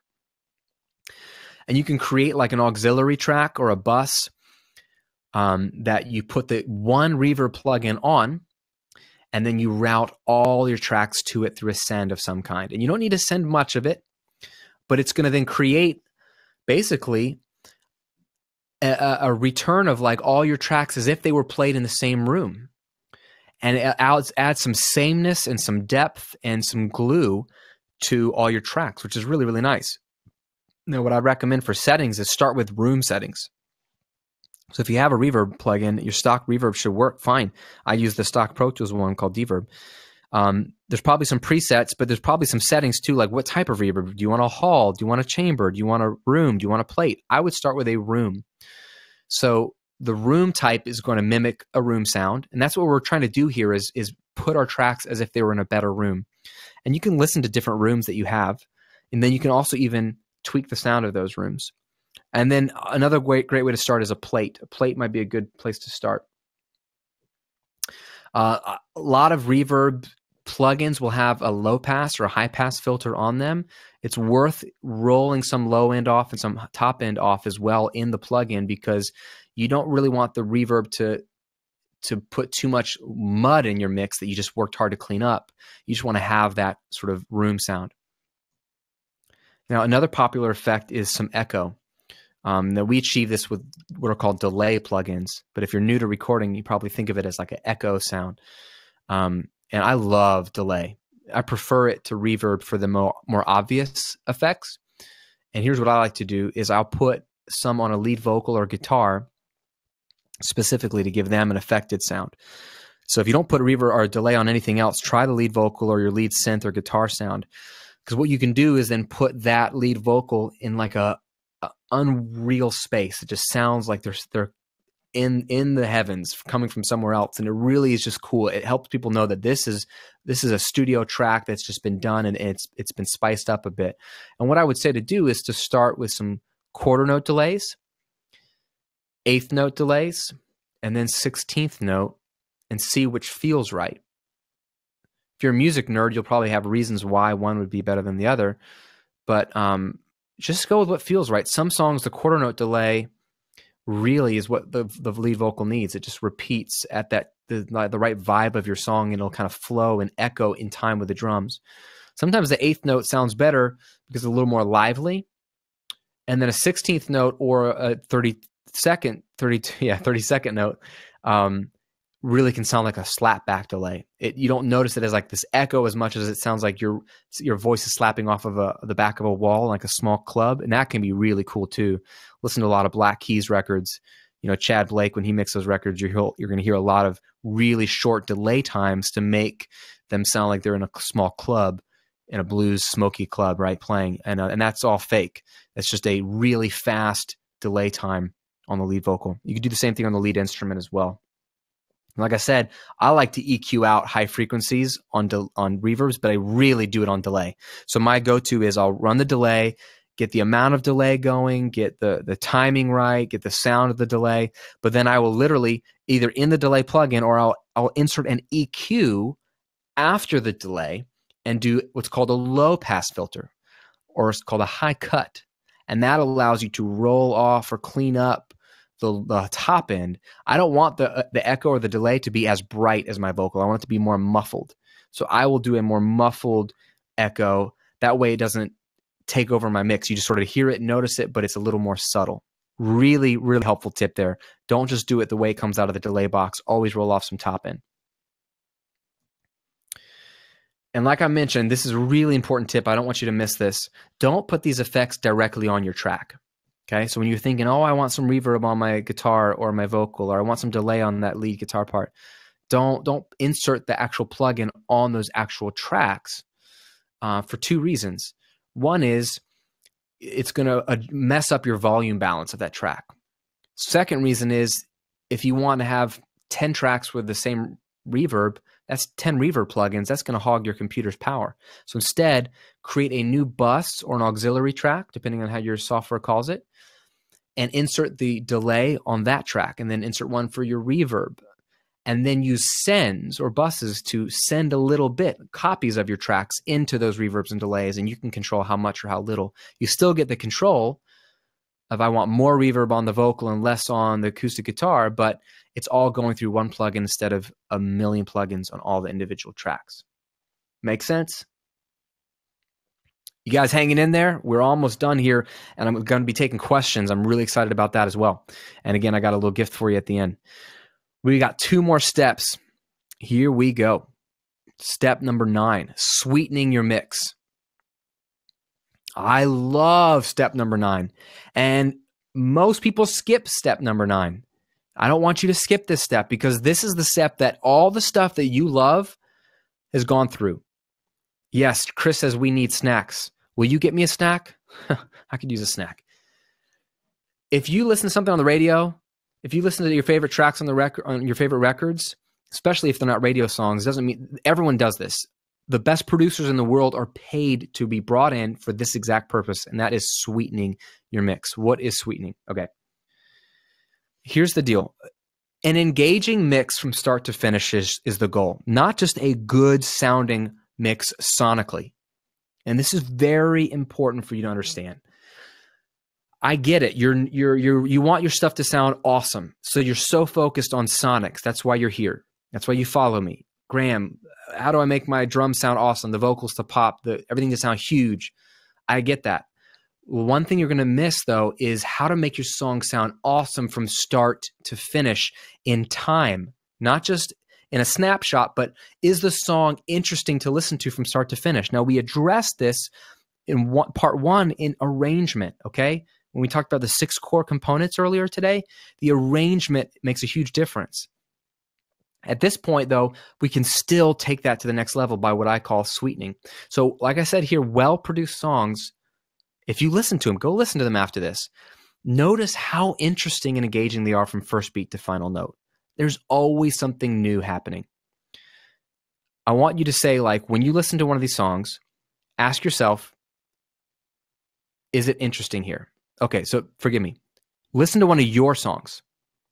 When you're mixing, you think it's sounding good. If you think you're almost done, this is when you need to ask yourself this question. You go back to the beginning, turn off your screen or close your eyes, press play, listen, and ask yourself honestly, is the mix still interesting now in chorus 2 or verse 2 or at the bridge? Is it still interesting? Or if I'm honest with myself, would I change the radio station at this point? And if you don't have the perspective to ask yourself this question, you're definitely not ready to release it. You might need to bring in somebody else, like a friend. But you need to answer this question, because if the song is like, sounds great, but verse 2 comes along and it's exactly the same as verse 1, just new lyrics, you got a problem. People are so used to well-produced songs that they will tune out the moment they hear verse 2 and it sounds exactly the same as verse 1. Same thing with the chorus. Same thing with the final chorus or the bridge. Everything has to be changing. So here's some thoughts for you if you're in the mixing phase. Is one, try adding some vocal harmonies. If you haven't already recorded them, sometimes I don't know yet, man. Sometimes in the recording phase, I added everything I thought it needed, but it really needed some more. Okay? And if that's the case, I'll pull up a microphone, even if it's not my band, and I'll record some vocal harmonies and make sure it doesn't sound like me. But if it really adds just a texture, I'll do it. Or some synth pads. I'll be like, you know what? I really need some strings here. Just, you barely hear them, but something that makes you go, ooh, there's something new there. Okay? Now, another thing you can do is consider muting parts or deleting parts at certain moments in the song to create like a sense of a drop. This is really, really done well in a lot of modern music. Either in a simple way, like don't use all your tracks at the beginning. Keep it more sparse at the beginning so you're bringing in elements. So don't bring the acoustic guitar in right away. Save it for verse 2 or something. It might have already been recorded, the whole song. Well, delete part of it or mute part of it. Or take something away and do the opposite. Chorus 2, make it real sparse, or verse 2, take away things, or drop out just to the beat and the vocals and then bring the music back in, even if it's for one measure or for one beat sometimes. This kind of stuff can make you just, the listener, go, oh, that's nice. It's like giving them a little tasty treat, you know? Don't just give them a good steak. Give them a good steak with some tasty seasonings on it that make them go, ooh, what is in this steak seasoning? What is it? You want to give them something a little sweet, okay? Now, another part of sweetening is automation, okay? At this point, we've got the volume faders and the pan knobs where we want them, but to make a mix really come to life, you want to harness the power of your software's automation. So you can literally automate volume faders going up and down. You can automate pan knobs going left and right at only different parts of the song. So here's some examples of why you'd want to do this. I do this a lot. You can consider having like the tracks panned more narrow in your verse, kind of more coming up the middle. It'll sound great because you've EQ'd it well, compressed it well, balanced it well. But then in the chorus, you automate the pan knobs on a bunch of tracks, so all of a sudden they go out wide, and all of a sudden the mix sounds like it got huge all of a sudden, especially if you're on headphones. Really, really simple to do. You're just automating the pan knob, okay? Another thing to consider is using automation to turn on or off all your effects throughout the song. So I will do this all the time with delay. I'll like have a delay kick on or off on a certain word, or have more delay in the chorus and then bring the delay down a little bit in the verse so there's not too much echo in the verse and not too little echo in the chorus. It's hard to get a delay to be the perfect setting for the whole vocal for the whole song. Now, the listener will think it's the perfect level all the way through, but underneath the hood, my friend, is a lot of complex automation that took some time. It's not hard to do when I say complex, but if you look at the automation, it looks like a lot. But you just go through and you say, man, I really wish this track were up the middle for this part, but on the right for this part. Automate it. Or I really wish this effect would come on just for a second. Automate it. You can do all that kind of stuff. So when you think about sweetening, you're thinking about instrumentation and parts and muting and deleting parts. You're also thinking about automation. If you skip this, again, you'll have maybe a good sounding mix, but it's not gonna be radio worthy. It's not really gonna hold up with the stuff that you really like because it hasn't gone through the sweetening stage yet. Here's a little sweetening tip for you. Here's how you get good at this. It's really simple. Go listen to your favorite songs on good headphones, and then take note of every different element that they use to keep things interesting. And you simply copy their ideas. Okay, this is how you start. Go listen to your favorite record right now, or not right now, when you're done with this webinar, and then literally write down everything you hear as like an idea, and you copy that because there's not that many ideas anyway, and your song is totally different, but it'll give you an idea of like, oh, make your next mix like, I'm going to do the narrow thing in the verse and the wide thing in the chorus and do that for a few mixes.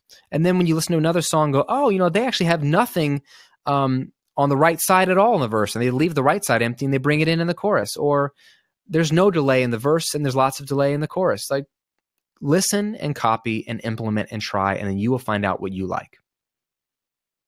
All right. The last step of the 10-step process, and before we dive into your Q&As, mastering your song. Okay? Really, really important. There's a lot we could cover. Obviously, I'm going to try to give you the main nuggets. This is really, really important, and I don't want you to skip it, whether it's one song or an album. Now, when mastering, we think about mastering, there's a lot to think about. And back in the day, mastering was literally just taking the mix and putting it on the medium to distribute it. So getting it out of the studio and putting it on a record, on a piece of vinyl. That's all mastering was back in the day, making sure the levels weren't too hot when it went to the vinyl. Actually cutting a record. Okay, that was mastering. These days, there's a lot more that can be involved. But here's what I want you to do. When you think you're done, basically, I want to simplify mastering for you. When you think you're done, bring in a recording of a professional song into your software and compare it to yours. Okay? Pay attention to a few different things. The low end. Okay, what does the low end of this really awesome, amazing professional song sound like compared to mine? What does the top end sound like compared to mine? What is the vocal level sound like compared to mine? And then the kick and snare drum level. That's your 5-point checklist for referencing a professional master. I hope you write these down. You don't have to worry about almost anything else but these 5 things when referencing a professional master is, what does my low end sound like compared to their low end? What does my top end sound like compared to their top end? Where's the vocal level compared to their vocal level? And then where's the kick and the snare compared to their kick and snare? And you ask yourself, what about this pro mix sounds better than my mix? Why does it sound better? Because it will. I mean, it happens to me. I bring in a professional one. I'm like, dang, this sounds so much better than mine. But you ask yourself, okay, what is it about this pro mix that sounds better than my mix? And what adjustments can I make? You can do EQ stuff. You can do volume. You can adjust the snare. Sometimes I'll bring it in and go, wow, my vocal is not loud enough. And I just grab the fader and turn it up. Very, very valuable stuff here. So don't get overwhelmed. Just go to work and adjusting your mix to sound closer to the reference. Now, you got to keep in mind that the pro mix is going to sound a lot louder than yours right now, okay? Because it's done mastering. You haven't mastered yet. So when you bring it into your software as another audio track, pull the fader of that volume of that master down so that it's about the same volume as yours. Otherwise, you'll be really depressed.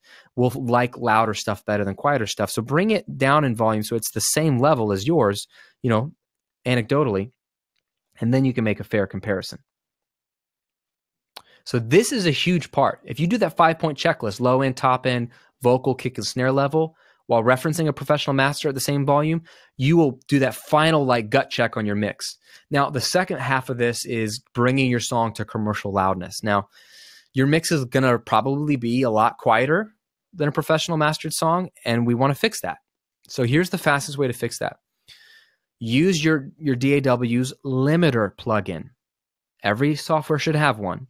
It's called a limiter or a compressor limiter. As long as it's got the word limiter in it, grab that plugin, put it on your master fader as the last insert, okay? The very last thing in your chain after any of the effects you might have used on your master fader. Set the ceiling of your limiter to minus 0.5 dB, okay? It's going to be set at 0, which is the top. Find the ceiling, or I don't know, it might be called output, but it's probably the ceiling in most limiters, and pull that down from 0. Don't leave it at 0. Pull it down to minus 0.5 dB. Then go find the threshold knob and start pulling that down. Two things are going to happen. One, your mix is going to get louder automatically. And then what I want you to do, though, as it's getting louder, you like we did with the compressor, you watch the gain reduction meter and make sure that it's not hitting, the gain reduction is not hitting more than minus 4 dB on the loudest peaks. Okay? So the way to do this is I go to the loudest part of my song. Go to the loudest part of your song, and that might be the final chorus or the final hook, and loop that. That's the part you really want to measure this on. While that's looping, that's when you do this. And you don't want minus 4 dB constantly. You want to just see like the peak. Like it's probably going to be the snare drum, maybe the kick drum.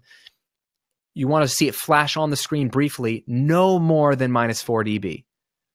Minus 1, 2 to 3 is probably more ideal. But that when you get to minus 4 on a peak, as the loudest peak of the song, that's when you know you've pulled the threshold down far enough. And your volume will have gotten louder the entire time. So you're going to be in really, really good shape. Make sense? All right. Now here's a mastering tip for you. I don't want you to miss this. You're probably working at a sample rate of, let's say, 44.1 kilohertz or 48 or 96, or if you're crazy, 192. And you're probably working at 24-bit or 32-bit floating point. The point is, whether you know what that is or not, that's probably a setting you're recording and mixing at. But when you're ready to render this thing down or bounce it down or mix it down to be an MP3 to share, to be a wave to go on a CD if anyone uses CDs anymore, or whatever it is, even MP3s, they need to be 16-bit, 44.1 kilohertz, okay? And it has to be stereo. So if it's going to go to a CD, or you want the broadcast like high quality CD quality, that's going to be a wave. That's uncompressed, 16-bit, 44.1 kilohertz stereo wave. Or you can do an MP3. And if you're going to do an MP3, you can make a really good sounding MP3. I didn't put this on the screen, but render it at 32 kilobits, 320 kilobits per second. A 192 kilobits per second MP3 will still sound good, but 320 is super high def MP3 that to me sounds just as good as a wave and will get the job done. Okay? Everybody doing good so far? So here's just a quick review so you can just see where we just came from. Here's the 10-step process, and you can't skip any of these. I really don't want you to skip any. You set up your recording space. If you don't set it up in the right way, your recordings won't sound good, and your mixes are going to be not going to sound that good. You're going to record instruments and just focus on them in the order I told you and the way I told you. You're going to record vocals and get those to sound amazing with some of those steps we talked about with distance and the right vocal mic. Editing your tracks. Don't skip this. Professional tracks are always edited. And now when we get into mixing, there's sort of 5 elements of mixing, and it starts with a static mix, step 5. This is where you're just balancing volume and pan, okay? And then you get into actual plugins, starting with EQ, okay? Now, EQ is, again, your most important tool, so you're subtracting the bad, you're enhancing the good, you're bringing in compression after that to really control the dynamics. And don't be afraid of attack and release settings. Just sort of experiment to see and hear what they do. You're looking at the gain reduction meter to know how much compression to do. Then you're bringing in reverbs and delay effects to spice it up a little bit. Then you're going to do the step that most people skip in the home studio, which is step 9, sweetening. This is really the final art of production and making every moment of the song interesting and engaging from start to finish. This is really what's going to get people to take notice of your songs and not want to turn them off. And then finally, the mastering your song, where we talked about really 2 parts: referencing a professional master and making sure the low end, top end, vocal level, kick and snare level are the same, and then getting it to commercial loudness with a limiter. Those are the 10 steps. Now, would you agree that we've spent some good time in this past webinar. Would you agree that this has been a good chunk of time well spent for you? Has it been valuable to you so far? I hope so, because you've committed time to me and I want to add a ton of value to you. Yes. Cole says yes. Tom says yes. Extremely. Heck yes, absolutely. Good. Good. I want to make sure this is helpful to you. So as you can imagine, I can't cover absolutely everything possible in an hour webinar. I would love to. Even if we had a whole day, I couldn't cover it all. And some of you might be feeling overwhelmed about what I've shared, and I've honestly only scratched the surface. So don't worry if you're overwhelmed. Don't worry if you wish there was more. I'm trying to cover the core stuff here. But it's totally okay. And what I've got for you, I want to help you out some more. I've got something that's very special for you. It's going to allow you to get even more, everything that you need in order to create the great sounding songs in a step-by-step way. And in fact, if you act fast, I'm going to give you something super, super crazy that I haven't offered anywhere else. So, should we good? We keep good? Keep going on? You guys good? Sweetening Bix was awesome. Getting some good feedback. Good. All right. So, let's go deeper. You have 3 options. The first option is you spend tens of thousands of dollars on recording and mixing engineers and renting out professional studios. This is what everybody did when I was growing up. If you were lucky to spend that kind of money, good for you. But the problem is it might not even sound the way you want it to after all of that, and then the money's wasted. Okay. Second option is a little better, but still not good. You go it alone. This is kind of my option, is what I did. You spend tens of thousands of dollars. You try to figure this stuff out on yourself, wasting maybe 3 to 10 years of your life. You'll jump from tutorial to tutorial, hoping you're learning the right stuff in the right order over the next few years, right? Hopefully, right at the end of it, your music will start to sound the way you want it to. Now, neither of those options is ideal because it's either costing you time or it's costing you money or a lot of both. Now, I've seen guys, and I've been one of the guys that has spent thousands of dollars to get something done professionally, and it didn't sound the way I wanted. My band back in the day, that's what got me into home recording, is we went in the studio, paid a lot of money. He did a good job, but it wasn't the way we wanted it to sound. And that's frustrating. I've also been the guy who spent years of my life trying to figure this stuff out all by myself. And that's the last thing I want for you, okay? I want you to stop wasting months. I don't want you to waste the years that I spent of your life trying to get your songs to sound good when there's a simpler, faster, and better way to do that, which leads me to option 3. I want you to learn a proven step-by-step system. System is very important for getting your song sounding radio-worthy from somebody who's not only done it, but mastered it and has done it for over 15 years, and be able to do it from your home, right? Using budget equipment, the stuff you already have. So no spending months or years trying to figure out how to get your songs to sound amazing. No spending thousands of dollars on recording and mix engineers and renting out studios. Just creating amazing sounding songs, right? From the comfort of your own home using what you already have. Wouldn't that be awesome? Yes. Yes, it would be awesome. Here we go. I've got good news. I'm creating something called the Radio Ready System. Okay. It's a complete video tutorial program that shows you how to create songs that sound so good. Again, they're worthy of being played on major radio stations. Whether you get on the radio or not, it doesn't matter. It's the quality piece. Now, this is without a doubt the most comprehensive program out there on making songs from start to finish. And I want to show you what's inside. So first, you're going to get access to my Rethink Your Room video course. Now, this course shows you how to set up your home studio from scratch. So it's optimal for recording and mixing, all on a tiny budget. And this is really cool because I'll show you what I did when I was setting up one of my home studios. I literally filmed the entire process, and I'll show you where I placed the desk and the speakers and how to do that and why to do that and how to measure it out. You're also going to receive a home studio hacks guide where you'll learn things like the best place in the room to put your microphone and the best way to get recordings in a room that isn't ideal for recording. You're also going to learn the best strategic spots to hang acoustic treatment if you have any of that or you go in that direction. So by going through this course first, you'll have your space set up like we talked about in the first step, ready to record and mix songs in the best way possible. And this course is a $100 course, but it's going to be included in the Radio Ready system. Then next, you're going to get my total home recording course. I love this. This is a complete step-by-step course on recording and producing tracks in your home studio or bedroom that sounds so good. The goal is for them to virtually mix themselves, okay? Now, in this course, I virtually take you inside my home studio, so right here where I am, and show you how to record each element and instrument of a song.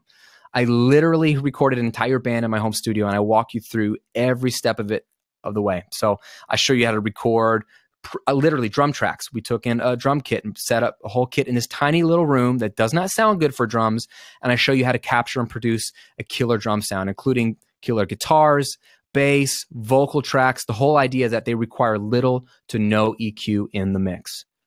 Now, when it comes to the vocals, by the way, I go really in depth in this course and show you how to get stunning vocals every single time by showing you where to position the microphone, where to position yourself in relation to the mic, and tips for how to get the best singing performance. So you can see me doing all this with a vocalist in the room. I also show you how to optimize all your current gear so that you can get better sounding tracks without spending a dime. So that's obviously what I'm all about at the Recording Revolution. That's what I've got good at over the years, is how to create great sounding recordings without using expensive equipment. And guys, like, this is why I named it the Recording Revolution. We're lucky that today we are living in an age where even the most budget equipment sounds better than equipment that cost hundreds of thousands of dollars years ago. It's insane. And the Total Home Recording course will take you through all of your recording needs. And this course is valued at $560, but it's going to be included in the Radio Ready system. Now, I love what Vincent D had to say about the Total Home Recording course. He said, Total Home Recording is definitely the best recording course on the internet. Before going through it, I had a lot of questions about recording workflow and techniques. Now I feel more confident to produce for my band Lithium Bridge and other local bands in Sherbrooke, Canada. Everybody is stoked by the recording, mixing, mastering quality of our last song, Cold Water. I love this. I even tricked some people saying to them that we paid a big producer for the song and we went to a big studio to record it. And they were mind blown when they knew the truth that I was the little guy behind the mixer. So like that sums up just how powerful Total Home Recording is as a course, and I can't wait for you to go through it. Now next, you're going to get access to my Jumpstart Your Mix course. Now, this course will show you step-by-step how to take care of the big elements of mixing. Editing your mix, which I told you is so huge, right? Using EQ, using compression, doing the final master on your mix. Like if you've ever been confused about all the knobs on an EQ or a compressor plugin, what they do, how to use them, this is the course for you. It's going to take care of all of that and get you up to speed with the biggest stages of mixing. Now, I love what Jerry B had to say about the Jumpstart Your Mix course. He said, I went through the Jumpstart series a month ago and just have to say thank you for making these videos.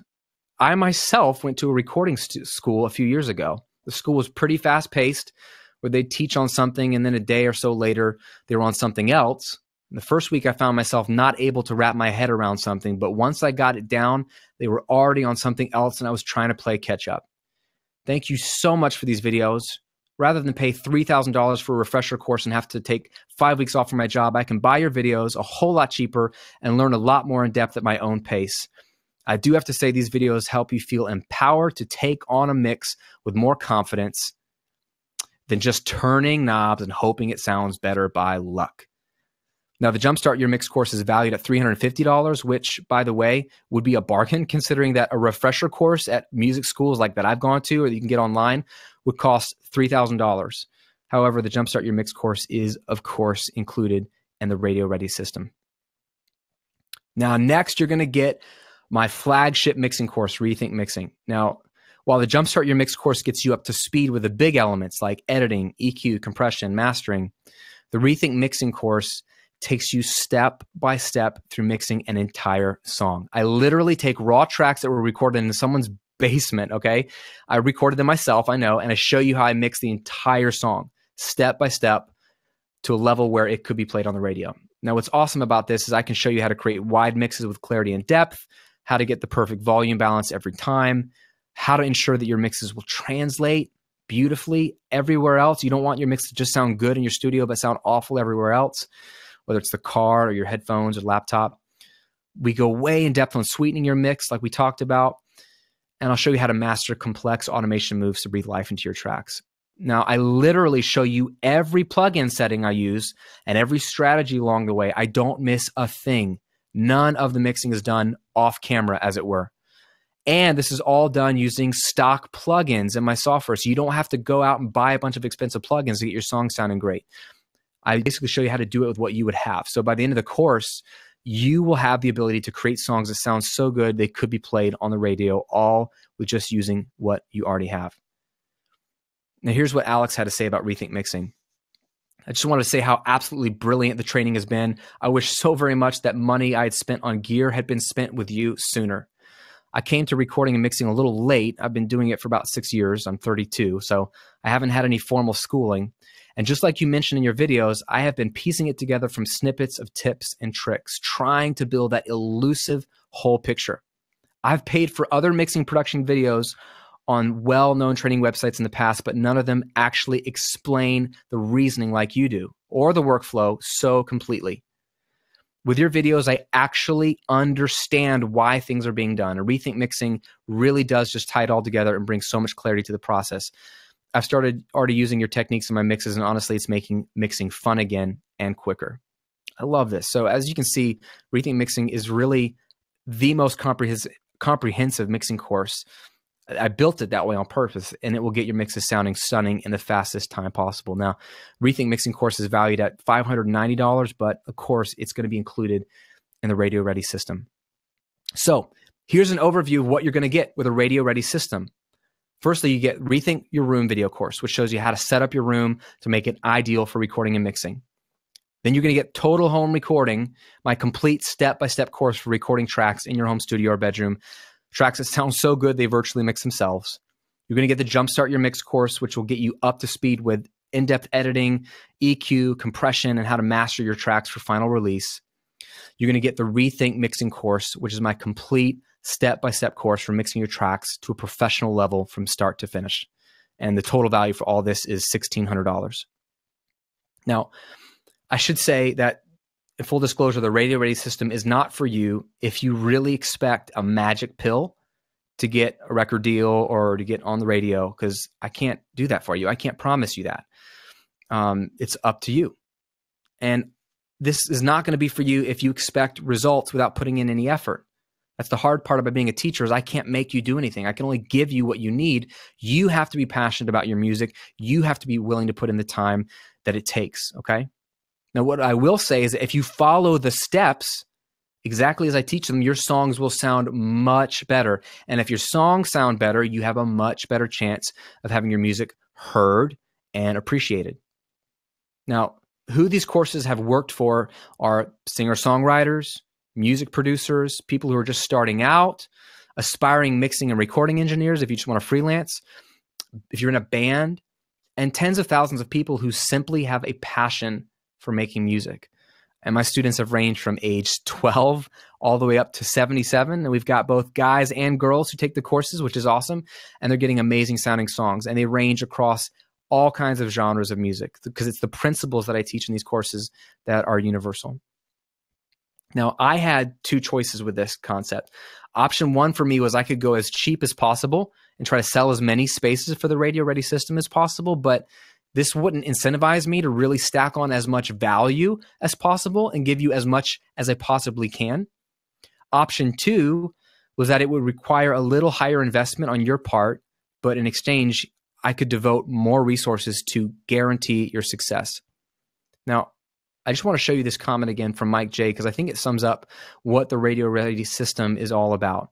Mike said, I had a track refused by national radio as it wasn't considered broadcast quality.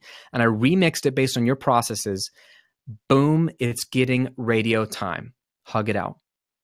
Now, the Radio Ready system is what I wish I had when I started out. I would have saved years of trying to figure this stuff out on my own. Now, if you sign up for it before the webinar ends, I'm going to give you two huge bonuses, okay? Bonus number one is a complimentary ticket to the online songwriting workshop that we're holding this summer. I am so pumped about this. As I showed you in the beginning with the 6 core concepts of a great song, lyrics, melody, and arrangement are all a huge part of what make a great song. So to help you with that, I'm inviting expert songwriters to teach you how to write amazing, memorable, and catchy songs. Now, the cost to attend this online workshop is going to be $500, but when you sign up with the Radio Ready system today, as a bonus, you're going to get a free ticket. The second, I'm going to give you my Rethink Pro Tools course. Now, let me be honest. It does not matter what DAW you use to mix your songs, especially when taking any of my courses. I've designed them so that they're platform agnostic. It doesn't matter.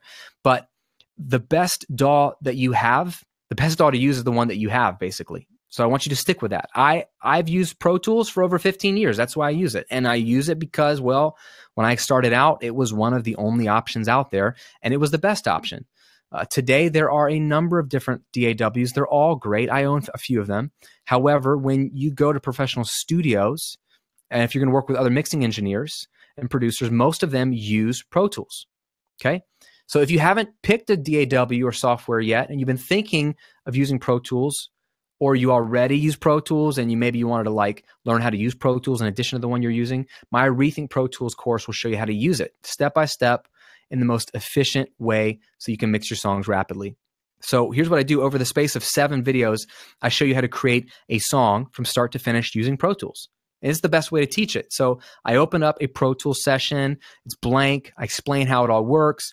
I show you how to create and record audio tracks, MIDI tracks, virtual instruments. I show you how to use the editing tools. I show you how to mix that track in Pro Tools using stock plugins.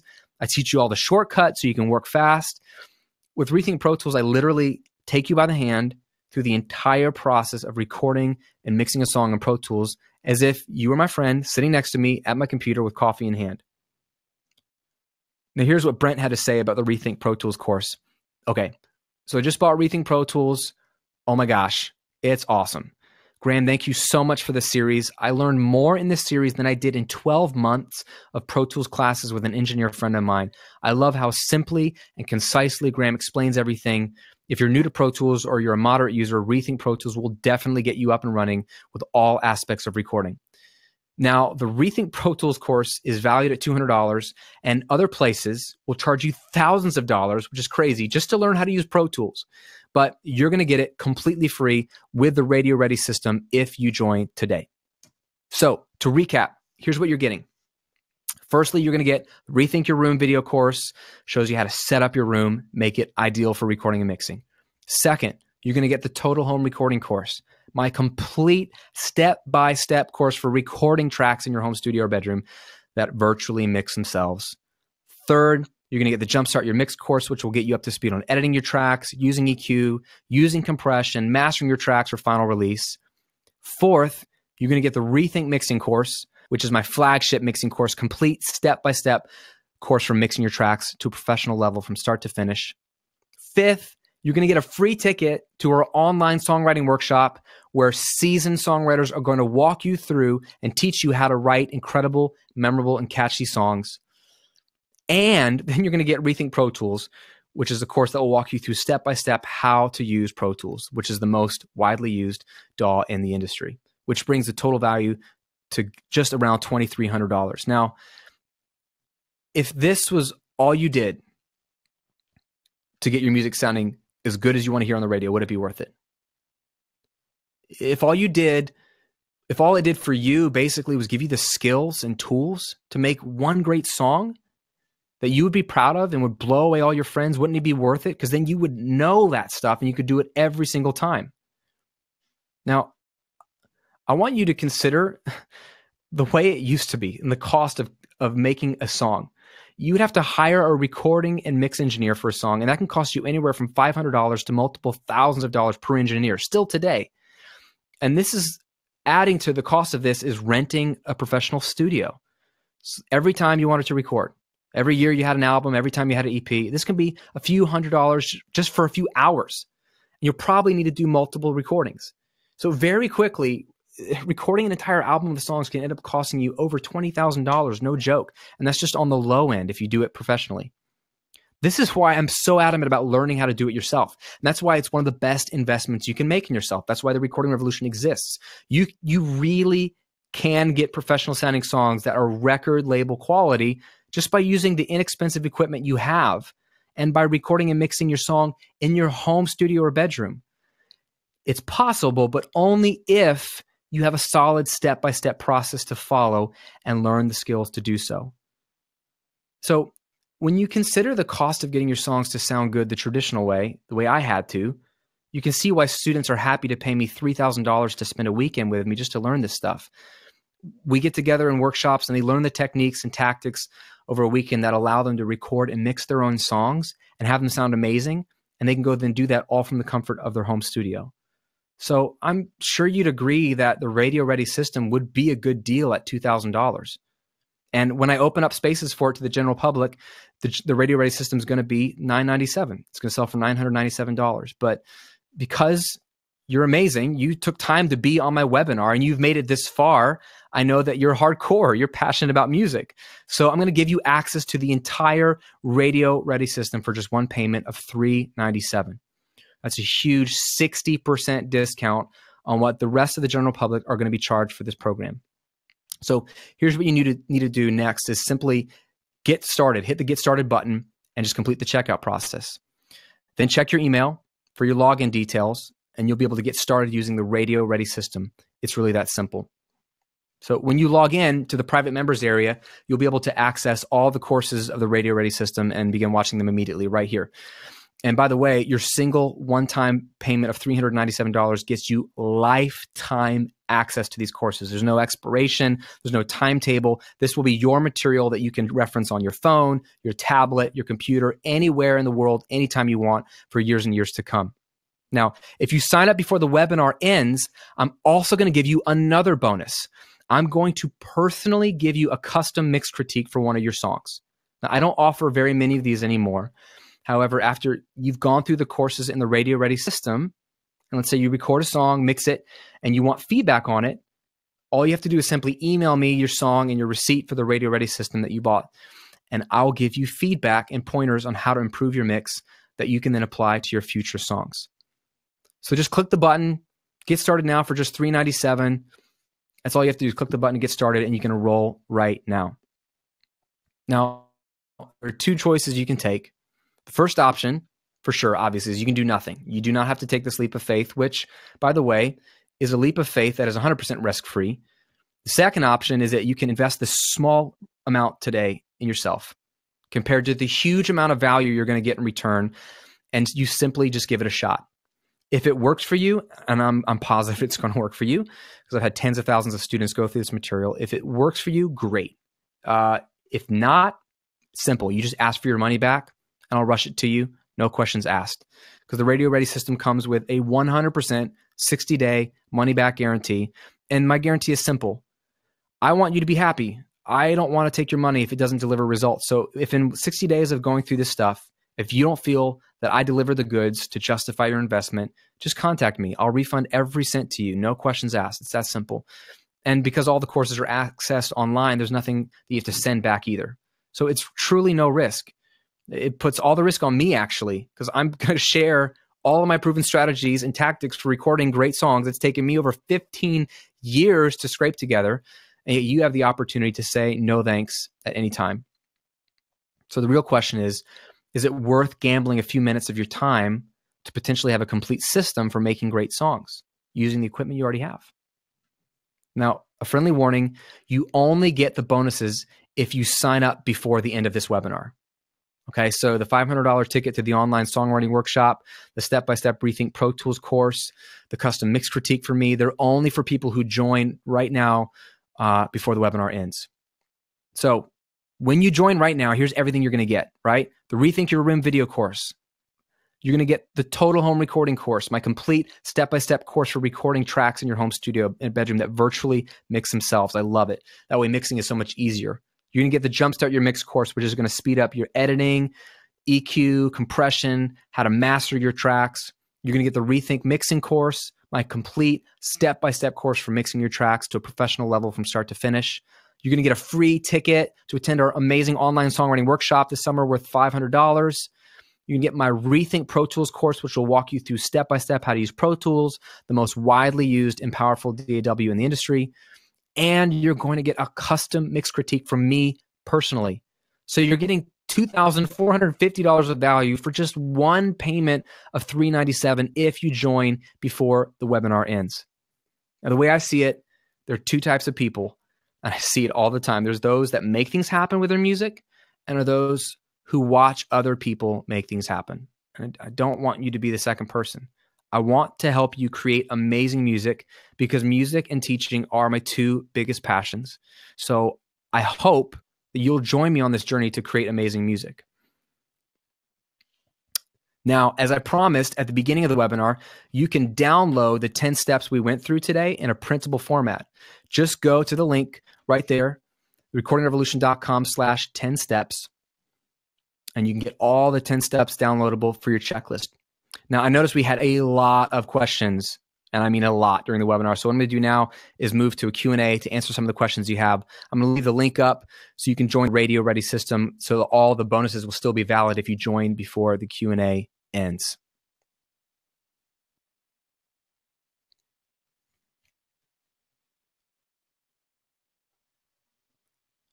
Kevin says, I'm a guitar player, don't have an audio interface or headphones yet. No problem, dude. All this material will work with any interface or headphones. In fact, I would get my my free studio gear guide. Just go to studiogearguide.com and you can get some recommendations.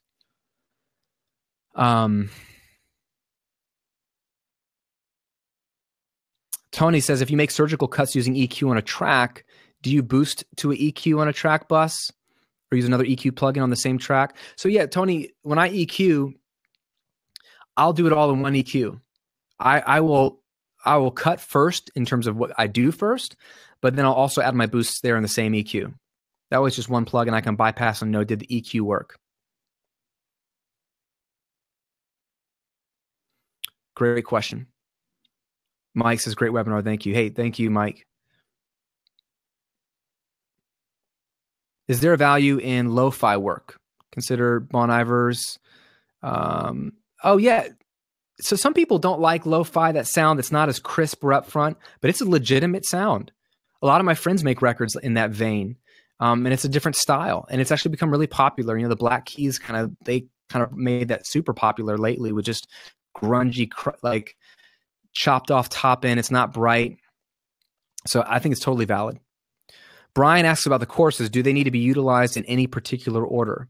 Studio space is not ready yet. No, not at all. You can go through the material in any order you want. The beauty of going through Rethink Your Room first is you do that when you're ready to set up your studio. So I would just, that's the order that I put them in is probably the order I would go through them, but you can watch them in any order. Brian signed up. Thank you so much, man. I'm pumped to have you as a student. Jessica asks if piano is the dominant instrument, treat it like lead vocal, best to be mono or stereo. Needs to be pan in the middle. Great question, Jessica. If it's the only main stereo instrument in the mix, I don't mind it staying stereo at all. But a lot of times in a really dense rock or pop mix, if piano is one of many instruments and it's not the main thing, I do it mono. So that it's not taking up and sort of actually smearing the whole stereo spectrum. Justin said that the material in the webinar wasn't exactly new for him. He's been at it for a long time, but it validated all the work I've been doing. In mastering, is the minus 0.5 dB the actual radio standard? There is no radio standard. That is a ceiling on your limiter. Honestly, if it goes on the radio, it's going to be compressed and limited more, made louder. iTunes will adjust the volume. YouTube will adjust the volume. It's mostly for making sure you're just not clipping. My buddy Ian says -1. It really doesn't matter. Minus 0.5 to -1 is great. Curtis says, how easily can these mixing principles be translated to a live setting? Very easily. Because what I teach you is EQ, compression, balance, and the gain staging. And those things are the exact same things you need for live mixing. So I've had a lot of friends actually apply it to live front of house mixing. Sebastian says, do you EQ drums on a drum bus or separate tracks?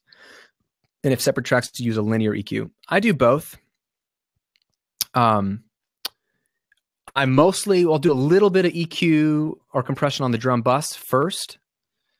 And then I will do most of the hard work to the individual tracks. Timur says, do you consider to talk about some advanced techniques like multiband compression on your free content, or is this strictly restricted to the paid stuff? Oh, dude, just get on my YouTube channel. I talk about multi-band on there. Dude, I try to make my YouTube channel better than other people's paid stuff. Okay. So, if you don't have any money, go watch the YouTube stuff. But the deal that I'm offering you today, I can't sell all those courses. Those courses sell for more than that individual price individually, a lot of them. So this deal is I can't really offer it any other time. So if you want my best material, this is the absolute best way to get it. But if you're just starting out and you're not sure, go through my YouTube stuff. That's why I make it, man. I don't tease content ever. I try to teach. That's what I'm here to do. Dare says, do you take a different approach to your mixing when you're mixing a track that you have used samples? Great question. No, I don't.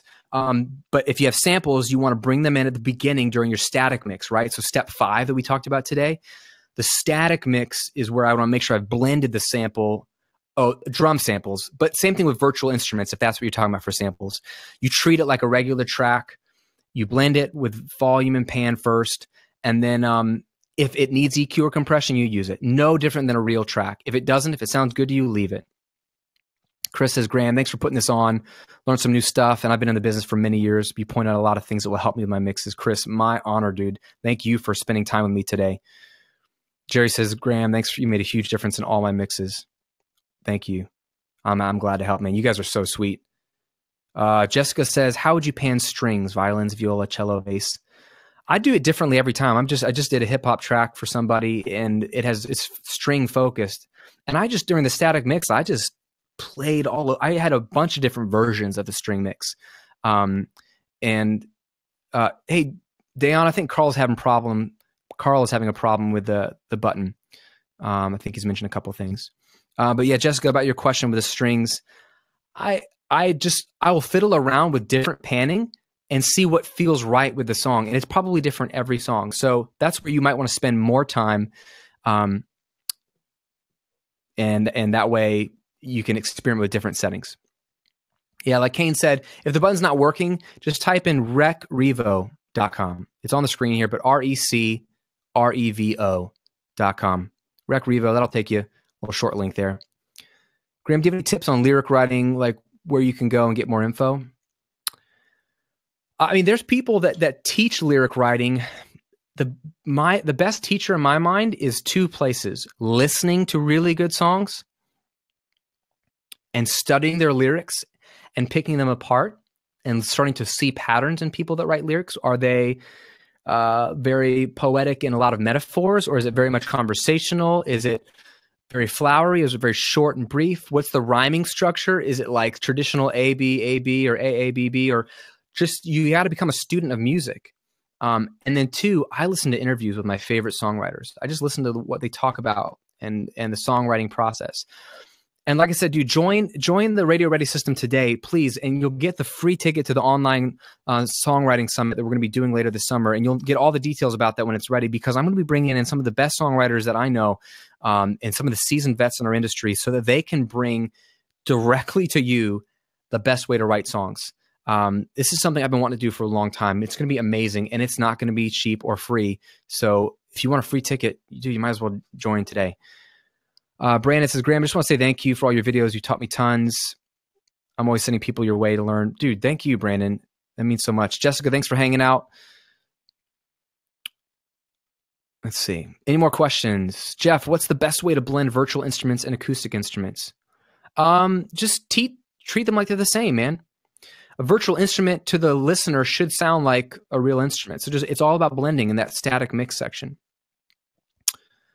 Jeremy says, what can I do if my master is just not as loud as a professional?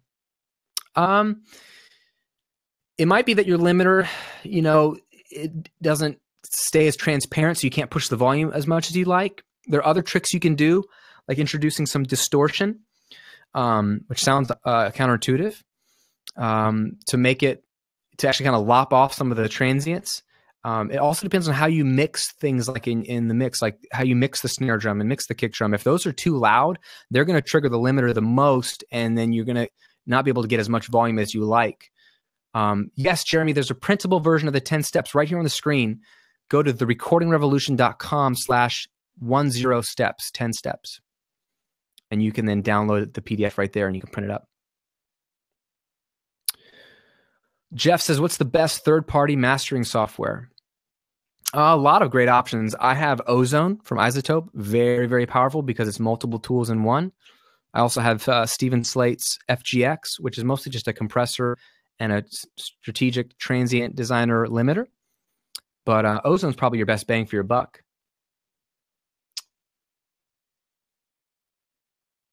Zach says, what are you weighing as options when to use a mono versus stereo delay or reverb? Ooh, good question. You know, I always used to do stereo delays and stereo reverbs. These days, if I'm going to do reverb for glue, like we talked about today, I will do stereo reverb, treat it for glue so it feels like they're in a room, and it'll be subtle. Delays, a lot of times will do a mono delay these days because it helps with the clarity of the mix if I can just point the delay echo in one place and it not spiral all over the place. It's funny, I was listening to a Soundgarden record 2 or 3 years ago, and it was their first record in a long time, and one of my favorite mixers of all time had just done the record, so I was trying to see how he was doing it. And I was listening to all his mixing decisions, and he mixed all the delays in mono. And I could hear the mono delay on Chris's vocal just like 30% to the right, and I love that. So I just started to copy that, and I just went for it. So it really just depends. Like sometimes I just get bored with the stereo delays, so I'll try mono delays. But rarely do I do mono reverbs, but sometimes on a guitar. Like, dude, if you have a guitar, Zach, and you pan it, here's a good example. Have a guitar, you pan it to the left. I will put a mono delay or echo of the guitar on the right, or a slight mono reverb by that guitar on the right. And that allows me to have the nice hard panning, but it gives a little bit of sense of space. Mandeep, if you're having trouble signing up, type in, go to a new tab, and if the button's not working, type in recrevo.com, recrevo.com. Thank you, Dayon. Try that link. But yeah, I will use mono delays or reverbs at times. Great question. Ruben says, thanks for the inspiration to get back on track. Absolutely. My pleasure, man. Pat says, do you have experience with a Roland VS2400 record system? Man, I used to record on a Korg 8-track hard disk recorder, and I will never go back to that. Computers changed my life. Jamie says, would you turn down the gain on the guitar amp after you have your preferred sound to sit better in the mix? No, I crank the guitar amp. Yeah, guitar amps distorted. They sound best a lot of times, especially if it's tube amp, when you crank it and push a lot of signal. So that's how you get the tone that you want on the amp.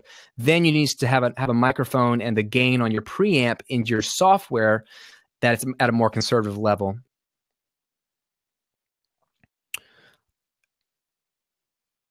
Mike says, how do you know levels on kick and bass guitars are good? Mike, I want to give you a little tip. There's something, go on my YouTube channel and search the low end mix trick. Or go on the Recording Revolution and search the low-end mix trick. Ricardo, thank you so much. He says, I learned a lot. I hope the offer comes around again. I don't have the funds at the moment.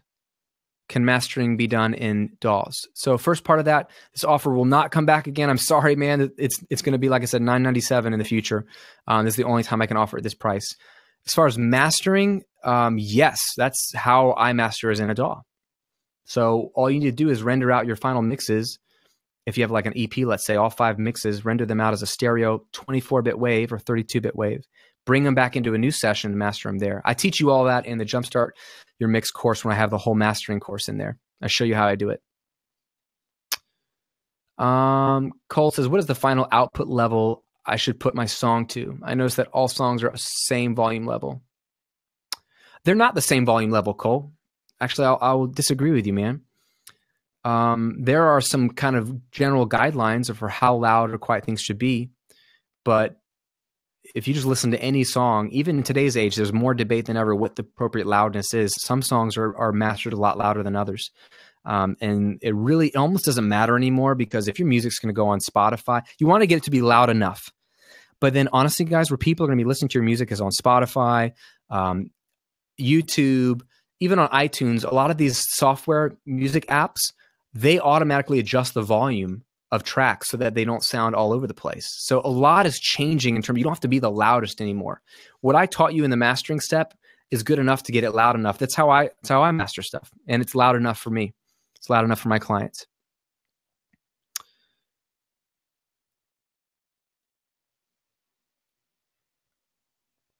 Let's see.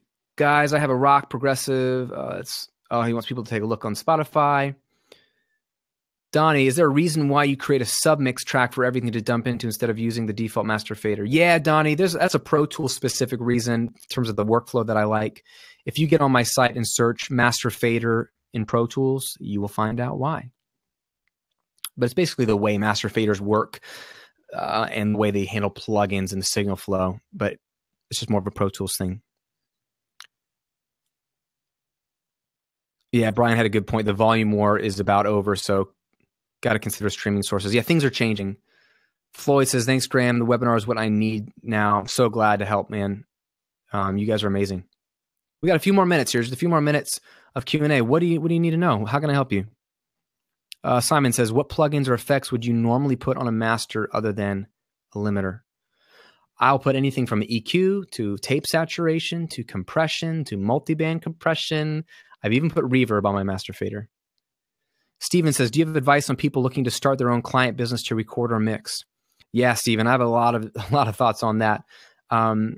If you get on my site and search get paid to record or mix, there's a couple of videos there where I talk about something called the freelance arc. And that's really important to understand is how you go from no work to free work to paid work to getting paid what you're worth. And it's all there on the site. Prayash, I'm sorry if I'm mispronouncing your name, says, question, what if the tempo was not set the right point when recording the guide track, but the track was made anyways? How can we get the right tempo at the time of the final recording? So that's a good question, and that depends on your DAW. In Pro Tools, you can map out a new click track mapped to the actual tempo of the song. You can change the metronome to fit what you actually played. So it really just depends on how your software does it. Brian wants to know, what do I think about Waves NX technology? I played with a demo once, but it weirded me out. So, some people really like it.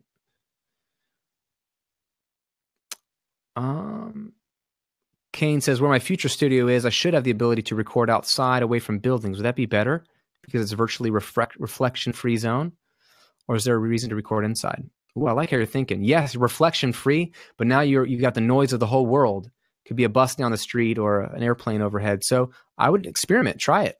If it's a really quiet place and there's no bugs or birds or anything. So you're trading maybe one problem for another. Favorite delay plugin? I have two. I have the stock Pro Tools Mod Delay. I love that. And I love the Echo Boy from Sound Toys.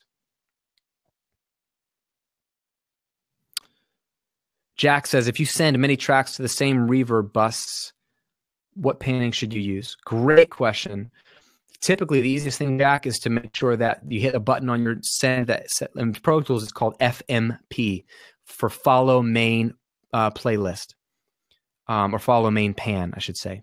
And it's a button that basically makes the send have the exact same panning as the actual track, no matter where you pan it. That way, where it shows up in the reverb makes sense in the panning. That's what I would do. Kane says, would you use guitar effects pedals in an outboard signal chain for non-guitar instruments? Absolutely. Absolutely. Tons of producers do that. They buy cheap pedals and they'll run vocals and instruments through it. It's a great way to get effects and sounds.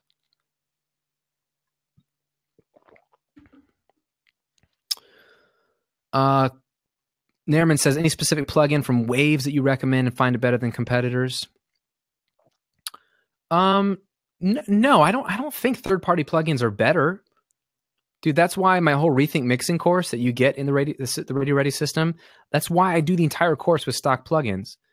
And my students are blown away. They listen to the raw tracks and they go, those aren't that great. Poor Graham. How is this ever going to get good? And at the end of that course, you've watched the entire process and you get the same multi-track so you can follow along. And you're like, dang, this mix sounds awesome.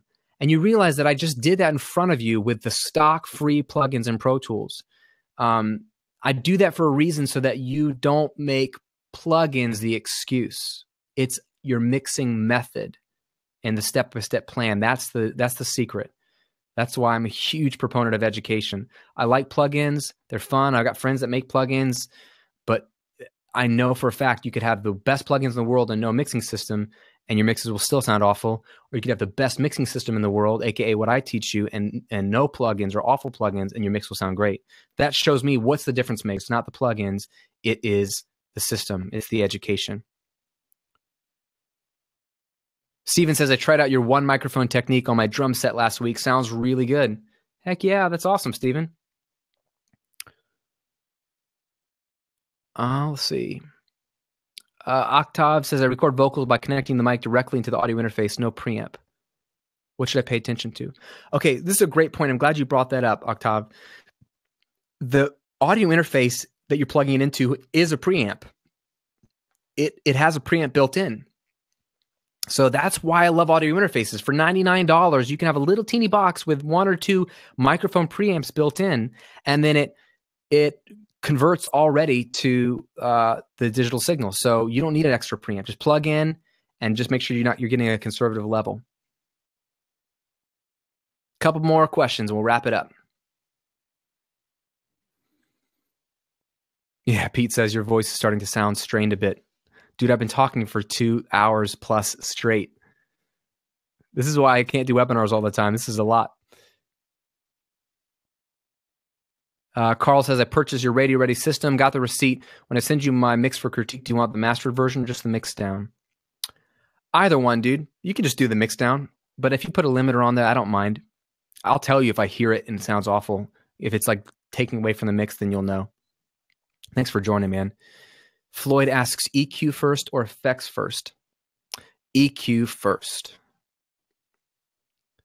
Christian says, do you ever use auto makeup gain on a compressor plugin? Not a fan because it never really does it correctly. I like to manually adjust the volume of the compressor at the end by ear so I can bypass the compressor on and off, and I can really tell if it's the same.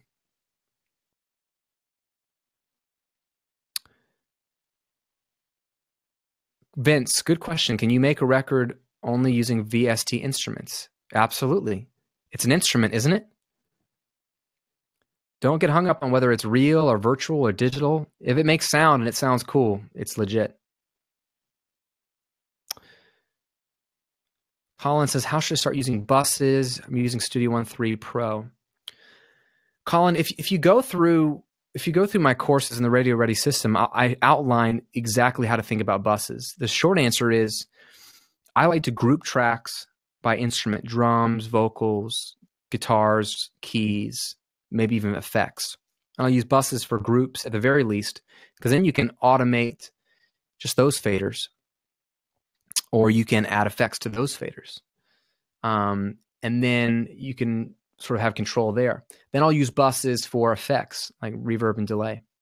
So that's the short of it.